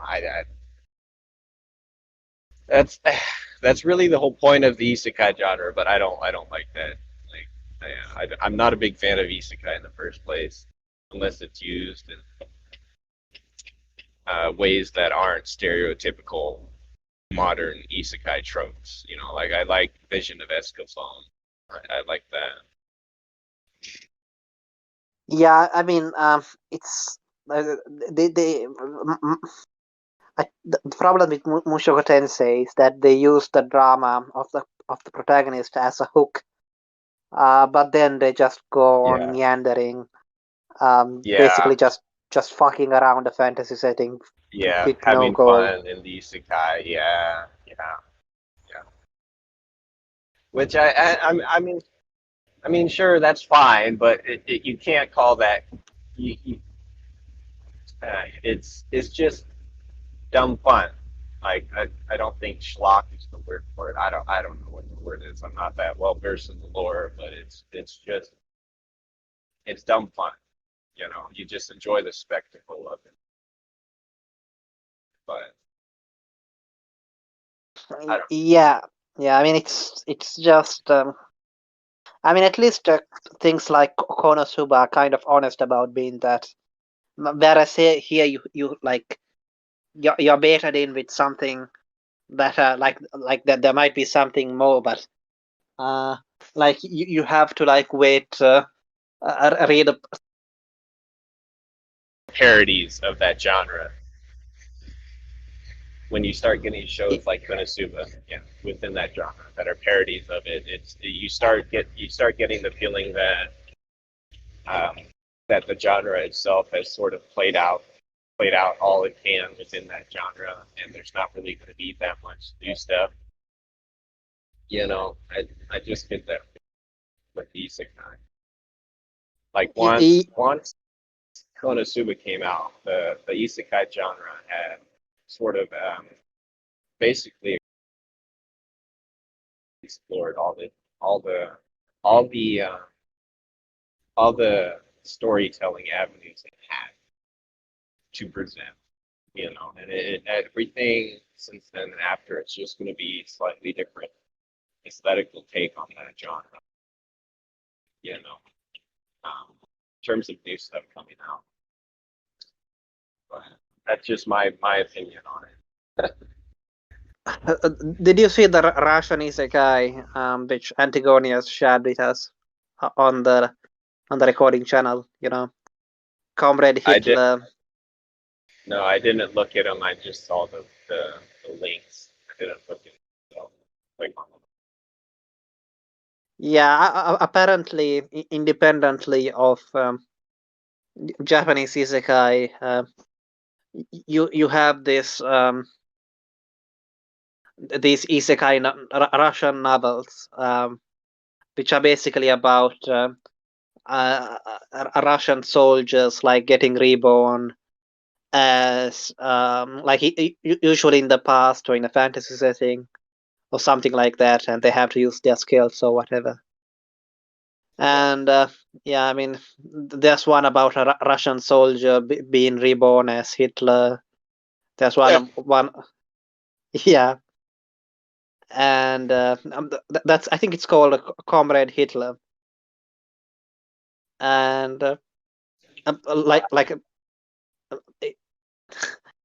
because apparently, like Hitler ends up taking the side of the Soviet Union or whatever. Yeah. Yeah, I mean, it's pretty silly. I mean, I think that there's another one where he gets reborn as Darth Vader or something, and he teams a Russian soldier gets reborn as Darth Vader, and then teams up with Stalin. Um, I don't know.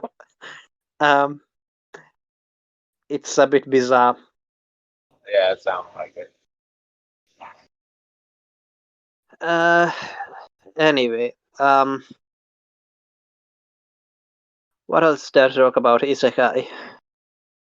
I mean, do you think it is dying? Like it's becoming less common now? I have no idea. Still seems to me like isekai is a major part of the anime industry right now. It's like you have shonen and then you have isekai. Really, that seem to me like the two main genres that the industry is pumping out right now. And I don't know. Um, I don't know because a lot of the genre share tropes with each other. They copy different aspects from one another. So you'll see a lot of shonen tropes, isekai tropes, and all sorts of other genres, and you'll see all sorts of other tropes from other genres in shonen. You know, it's really incestuous, as you would say, as some people would say. But no, I think shonen and isekai are really the big main genres right now. It's the main tropes going around.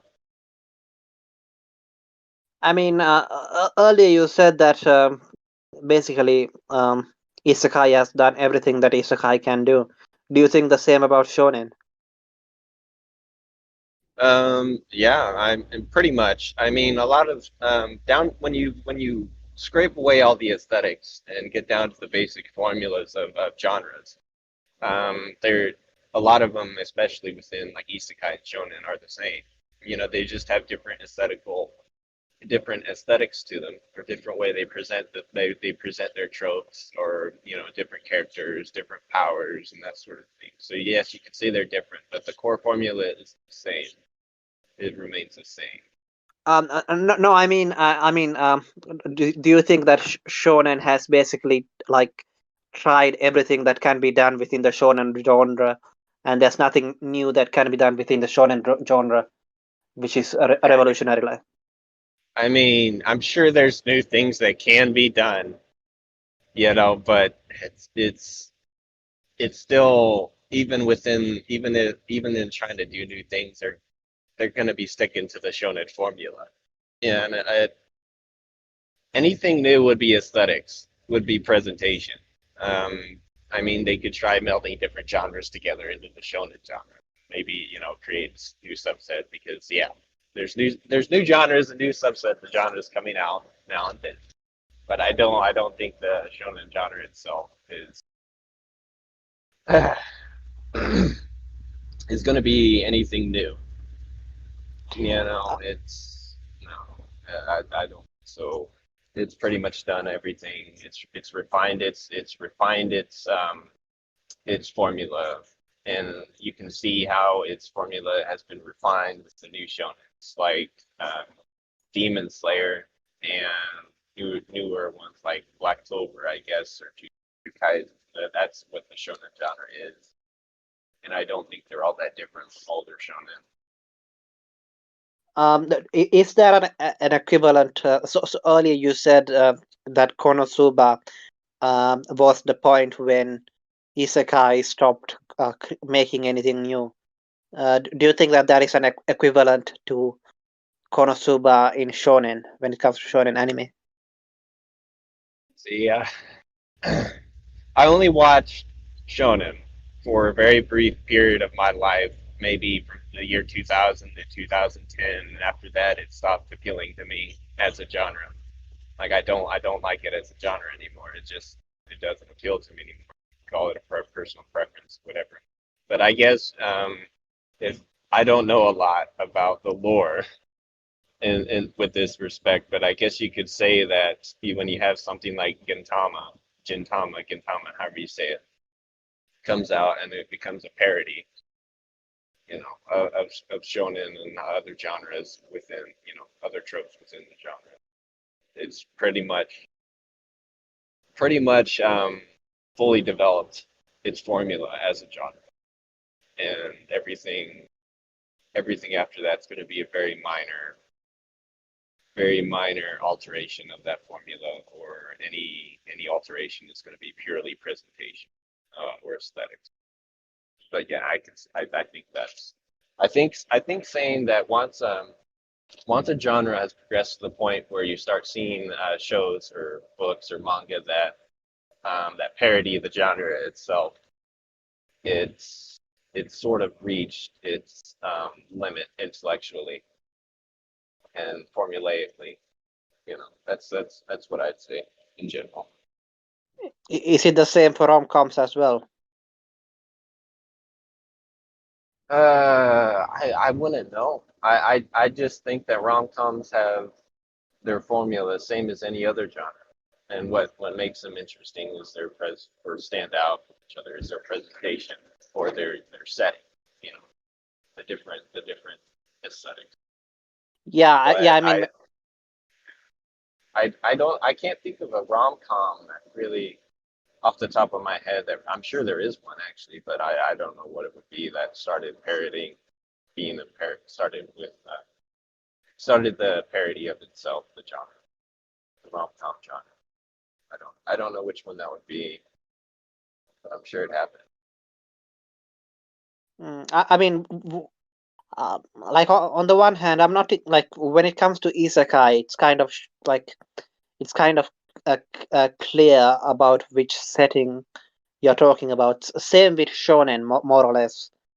But I guess with rom-coms, like you can have a rom-com in any kind of setting. Like you can have rom-com elements in isekai or in a Yeah, shonen, or I think in a shonen it's a bit hard, but you can do it with Inuyasha or whatever.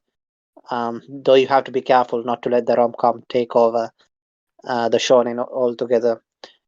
But yeah, I mean it's a bit of a flexible one, so it's kind of everywhere, yeah, I guess. yeah.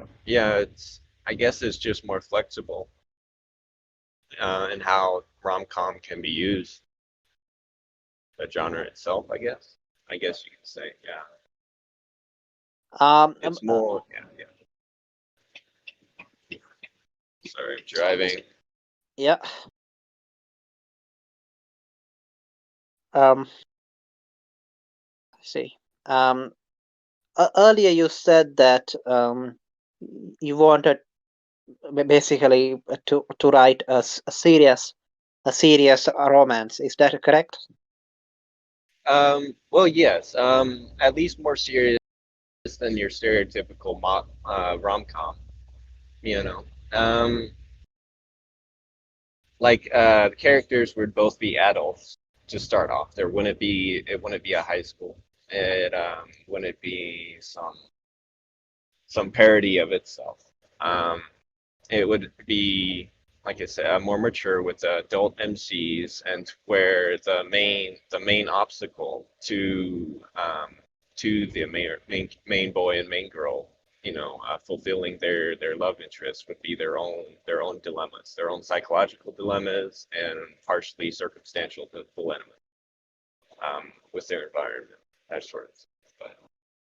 But it might have a little bit of comedy mixed in, maybe to lighten the mood here and there, or sort of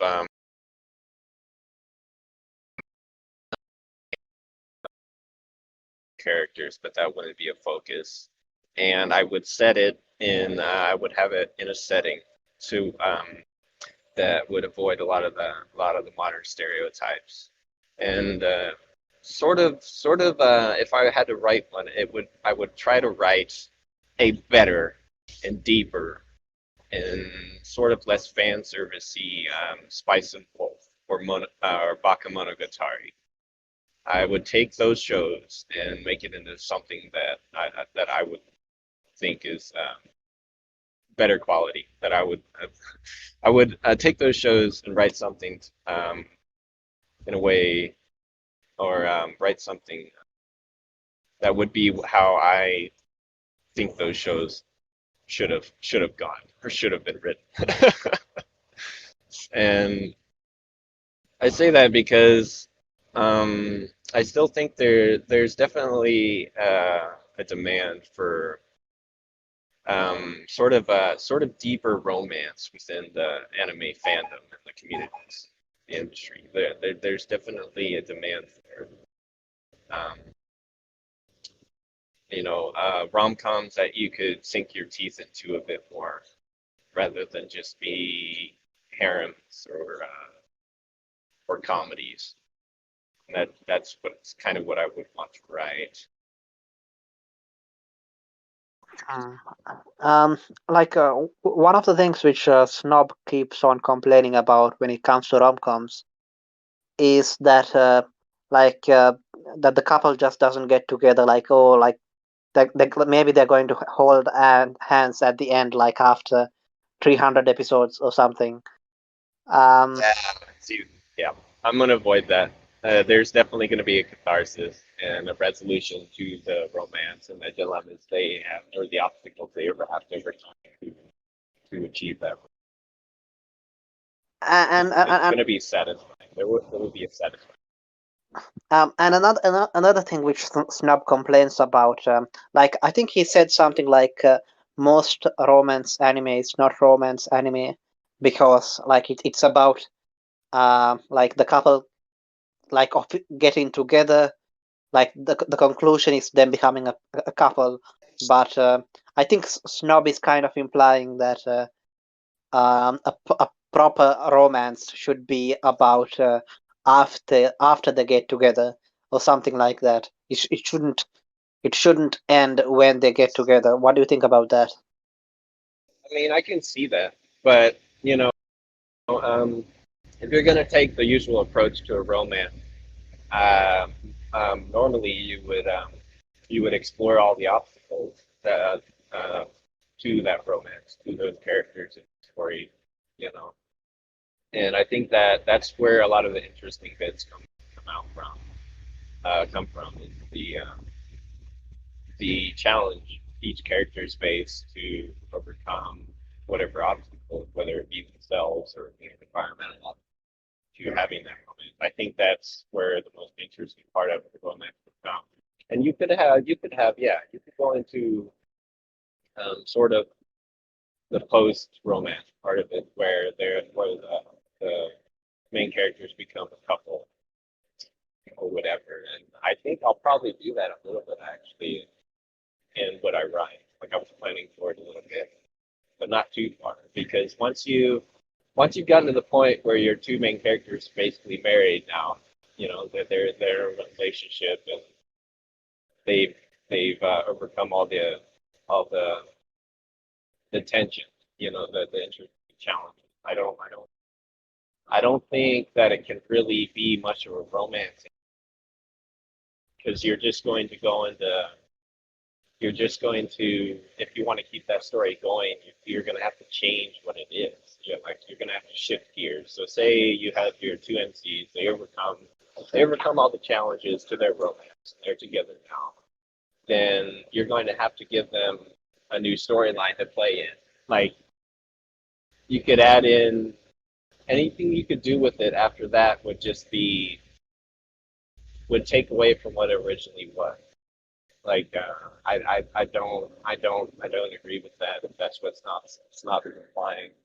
You could have a little bit, but you can't go too far off track. Otherwise, it's going to completely change what that show is and what people liked about it. It's going to shift tones way too much, I think. I guess Snob is not the best person to get advice about romance from. Yeah, Uh, yeah. Any advice I take from him would just be strictly like with writing or storytelling. And even then, I take his advice to home what my own viewpoints are, my own opinions of quality is. Like he's like a whetstone to where you can take your knife and sharpen yourself on. You know, you can sharpen your own ideas. That's how I sort of view Snob. Hmm. Yeah, I always found his view about rom-coms like I don't know he's trying a little bit too hard. Uh, Basically because he doesn't enjoy them because the stakes are not high enough for him. Um, so he's coming up with like other reasons why like they are not that good. But uh, Yeah, yeah, that's what I feel like it is when it comes to romance. yeah. I can see both sides. Like there's definitely a differentiation to be made between like the stakes of something like Log, like Legend of the Galactic Heroes, and the stakes of something like Spice and Wolf. You could say there's definitely a difference in stakes there, but at the same time, like that's not what a rom com is. You know, a rom com is not a space opera. You know, and you can think whatever you want about the quality of those two genres, related to each other or independent of each other. There's only so much you can do and can expect from a rom com. I think there was one anime which basically tried to like have a romance a romance with a little bit of comedy in space. I think it was called Senki something. What the fuck was it called? Um, God damn it, I can't remember. The one with the blue-haired elf-like girl. Gosh, I can't remember it. Blue Uh, haired elf, Senki, something Senki. yeah, let me or Seiki or something. God, I can't remember. It's a space opera anime. Um, yeah, this is what I get for not maintaining uh, my Animalist account. Yeah. Gosh, like these fucking Japanese names, so fucking hard to remember them.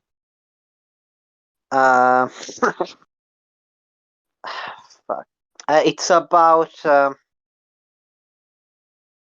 um, there's this boy who gets picked up like from a colony. Gosh, I can't remember it. It just only got 3 seasons as well, but Oh, yeah, Seikai no Monsho, Crest of the Stars. Crest of the Stars. See, that's on my watch list. I haven't seen it. And it's more it's not. I mean, there's some comedy, but it's more romance and space opera. Uh, Yeah. I mean, I guess it's more of rom-com in space, and uh, maybe the irresponsible Captain Tyler is a bit like that, maybe. Um, Yeah. but I mean, I don't know. It's not exact. The irresponsible Captain Tyler is not exactly a rom-com, though it has some romance and comedy in it. It's more comedy Yeah. than romance. Yeah. Uh, yeah. Hmm, I don't know. It kind of feels a bit hard to have a space opera with because a space opera has to be serious, right? But a rom-com has to be like it can't be that serious. So Yeah. Yeah. Yeah. See, I don't know. I like romance in space. You know, like there's what is it? Space Battleship Yamato, especially the 2199 one that goes into all the whole romance we have. It's the pilot, you know, the other girl and a few others. Like there's romance in that, and there's a little bit of comedy too. But I don't. It's not that the themes it has aren't that elevated, but it's an interesting spectacle to watch, in my Maybe opinion. maybe Macross. What do you think? Yeah, Would yeah, that? yeah, yeah. See, yeah, that's definitely my favorite combination of romance and space opera. That's definitely right there. I really enjoy that. I like the older one, you know. Yeah. See, if I was to make a space opera, it would be something like Macross. In terms of its presentation and its themes. You know, it would be equal parts space opera and epic battles and high stakes, and equal part romance and like personal dilemmas within, with all the main characters. Yeah, it's a pity that Macross went the idle shit way.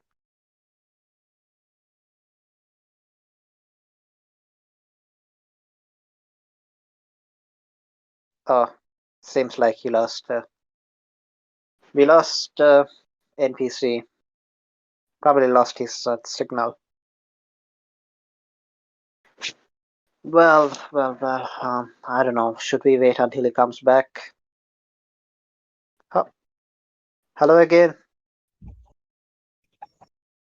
Yeah, sorry, losing connection on my phone as I drive. Yeah, that sounds annoying. Do you normally download the anime before watching it? Because I don't think streaming it would be that easy. No, I don't download it. I don't know. I don't know if it'd be easier, but I just stream on my phone. I watch everything in pretty low quality too, which doesn't really matter because I'm watching it on a phone. You know, it's a tiny screen at the first place, so it's not a very good way to watch anime, I guess, or quality. You know, it's not a very good quality way to watch anime, but it's how I do it currently, and it's working for me. So I don't know. I don't really want to go through the hassle of downloading and watching stuff. So I don't I don't know. Streaming is good enough for me right now on a phone. Hmm. And I really only get interrupted like I really only um, have, service interruption like buffering or whatever when I have really bad service. Like Discord isn't very good for phone. Like the quality of Discord conversation as I drive on phone is really really unstable for some reason. Whereas I can stream like YouTube videos or anime fairly reliably as I travel compared to Discord. Fucking Discord is useless as usual. Gosh. Yeah.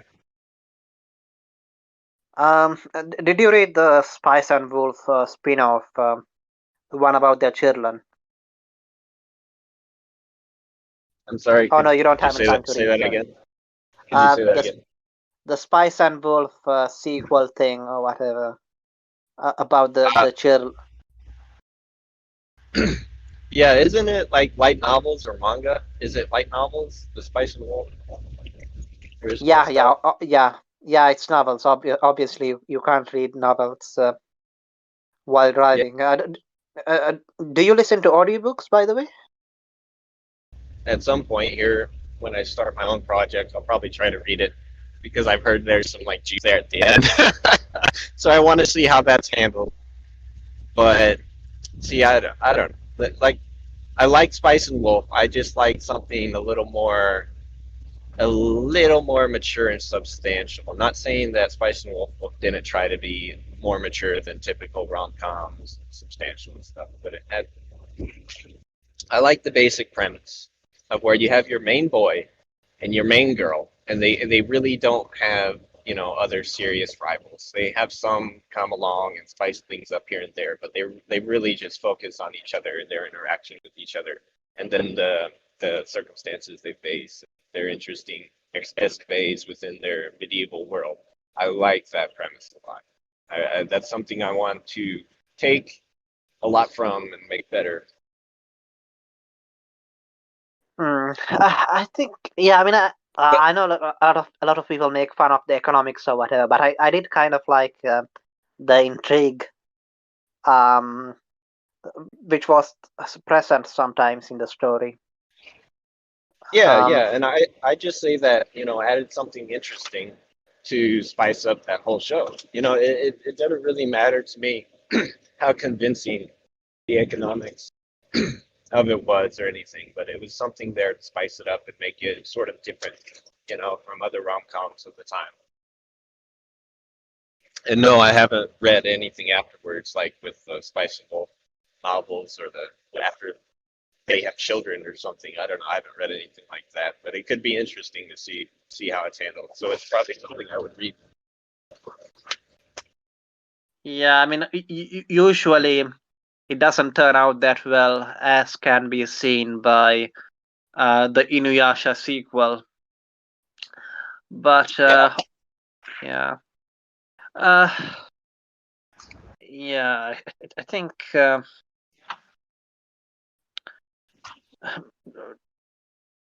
you listen to any audiobooks while driving?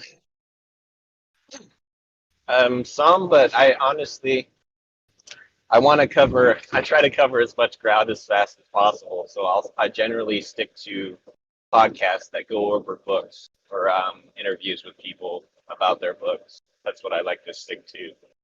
Yeah, fair enough. Because Tote Agent, if you heard him, he said that he listened to the audiobook, the 11-hour audiobook for Democracy, the God That Failed, and like at the end, he didn't feel like he had learned anything more than he had already learned by watching AA and the others. You can always go into source material, and that's probably something I'm going to do a lot myself too. But at the same time, there's a lot of value in someone who can give you the synopsis or the general ideas and the major points of something, and give it to you after having done the hard work for you. They read it for you, and they're going to give you the good stuff. I like that most. It's time efficient, and if you have someone you trust and is going to be honest and good with their review of the book, then why not use them? Yeah, I mean, it's not like watching an anime review. Like obviously, if you watch an anime review, it's not like watching the actual anime. But when it comes to non-fiction books, like you don't need to. Sometimes I feel like you don't need to like read the actual book to get the idea. Um, Yeah. maybe I'm just being a bit arrogant there. But No, no, yeah. Especially if you're experienced with that. Yeah. um, Like if like if you're experienced within a genre, like you've watched a lot of rom-coms and you sort of know, you can see things before they happen. You see flags being set, and you know what's coming. Yeah. yeah. Have you got any idea as to what the setting is going to be for your rom-com story? Yeah. Fairly medieval. Fairly medieval, but also a wilderness per se. Like we're gonna have. See, that's what I'm going to use to spice up the rom-com part of it. That's it's going to explore themes of civilization and ecology, and that's basically just industrialization and nature, like environmental themes. It's not going to be like preachy, as in like the modern um, concept of environmentalism or whatever, as it usually presents itself within, say, left wing politics and that sort of thing. It's not. It's not going to be anything like that. It's just going to explore critiques of modernity as compared to, say, like something like, I don't really like the term, but anarcho-primitivism, or just really ecology, like nature. And it's going to have these two characters exist within that thematic exploration, like between the two paradigms of civilization versus nature. And Are you going to go yeah. full Nadia, full Princess Mononoke? No, probably not. No. But Hmm. it's going to present themes, like similar themes. It's not going to be, I'm not going to be standing on top of my hypocritical, ivory tower and be preaching to the plebs about how, how environmentalism, is their duty, or some, so to speak. It's just going to be a presentation, and more of a thematic presentation of a civilization versus a wilderness, hunter-gatherer lifestyle that has to play by the rules of nature. That's really what it's going to be. And yeah, it's going to have the romance playing out in the middle of that. I mean, I guess if I were writing that, I would go for something like maybe one character. I mean, I'm going to go for like one character is from one world, Yep. and Yep. And they're both, and how I'm going to make it even more interesting is both characters get rejected by their respective worlds. Like, one character is going to be rejected by his civilization society, and the other character is going to get rejected by her other hunter-gatherer tribe in the wilderness. And they're going to have to start to sort of play off each other, and they're going to have psychological dilemmas to go through, and they're going to have past, they're going to have somewhat, somewhat interesting or tragic past that they have to overcome. It's going to play into their characters, all sorts of stuff. Like, oh my God, it's going to be so much more than your typical rom-com, is what I'm saying. And it's going to be even more than Spice and Wolf. It's going to be even more than that, or Bakemonogatari. It's, hopefully, if I'm good enough. Like, I have big plans for that particular project, and I have other projects too. Like, I have two other romance projects that I'm considering, because for a first project with my company, and the other one's going to be the other two. One will be set in a school, like your typical rom-com would be. But the MC is just, that one's basically going to be a tragedy.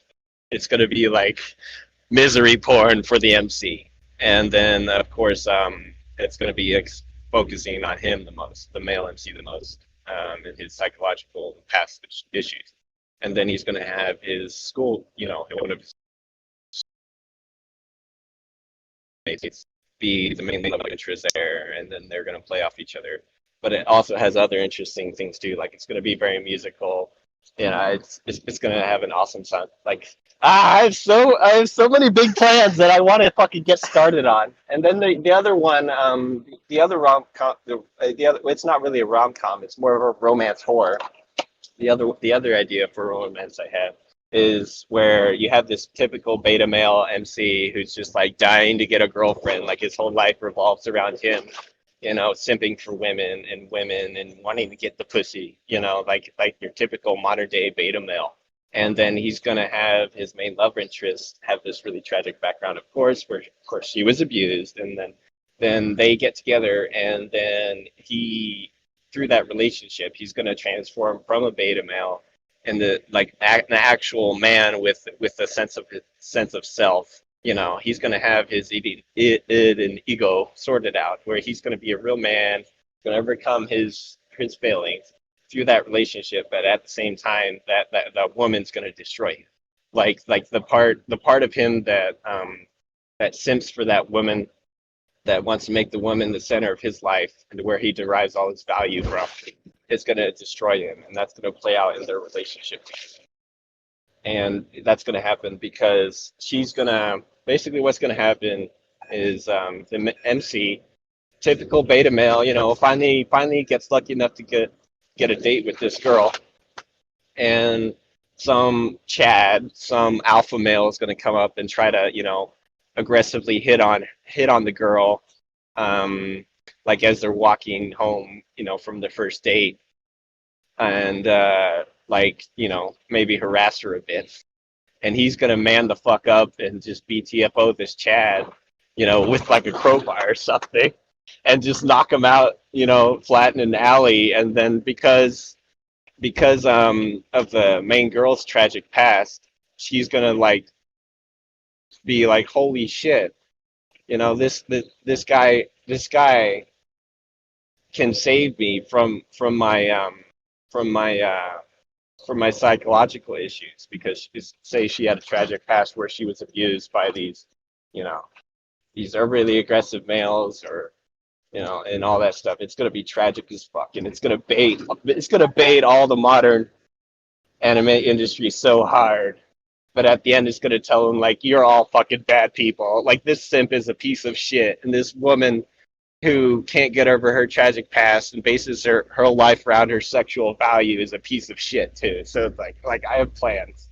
I have plans. Those are the three main projects I think that I'd want to start with. And I'm just rambling here, and it's hard for me to put concepts into words. Sorry, I'm driving. It's fucking road. But yeah, I have big plans, and I think all three of those could go over really well within the current industry. What did you say the second one was about? So the one in high school. Yeah, so that's basically going to focus more on the psychological issues of a boy who really, and the tragedy of a boy who really forced to be an adult before he needs to be an adult. Like, it's going to use stereotypical tropes, like lazy tropes, I guess you could say. But like, say his mother left him and his husband because or his mother left him and his dad because his dad became a deadbeat and stays home and drinks all the time. And really, both of his parents are pieces of shit. And because of that, he's forced to get a job and as a high schooler, and he can't be a kid. So he's going to be having to deal with those psychological issues, and at the same time, he's going to have this love interest that sees him going through all this psychological issues and just really just purely wants to help him, and love him and falls in love with him. It's just really pure. And then he's going to be dealing with his issues. And by the end of it, he's going to realize, like, hey, this girl, this love interest that I have has her own issues too, and she just wants to, share in his life and their issues together, for better or worse, and she's just really pure. She's going to be that stereotypical pure love interest, waifu bait. But at the same time, that show is going to be something deeper, and it's going to explore psychology and that sort of thing. I see. The first one you mentioned kind of reminded me of Pocahontas a little bit. Yeah, kind of, but it's not going to be, so heavily handed anti-colonial. That's not what it's going to be. It's just going to be sort of a presentation of the problems and benefits of both civilization and hunter-gatherer lifestyle, like living in the wilderness with nature, so to speak, and ecology. It's just going to be playing that out. And yeah, I'm going to have to try really hard not to sound preachy as I do these things, because I have strong opinions. But that's something I definitely value in a story, where it presents its themes to you sort of in a neutral way and leaves you to make up your own mind. That I think that's a valuable part of the story that everyone should get into. Everyone should like. So that's what I would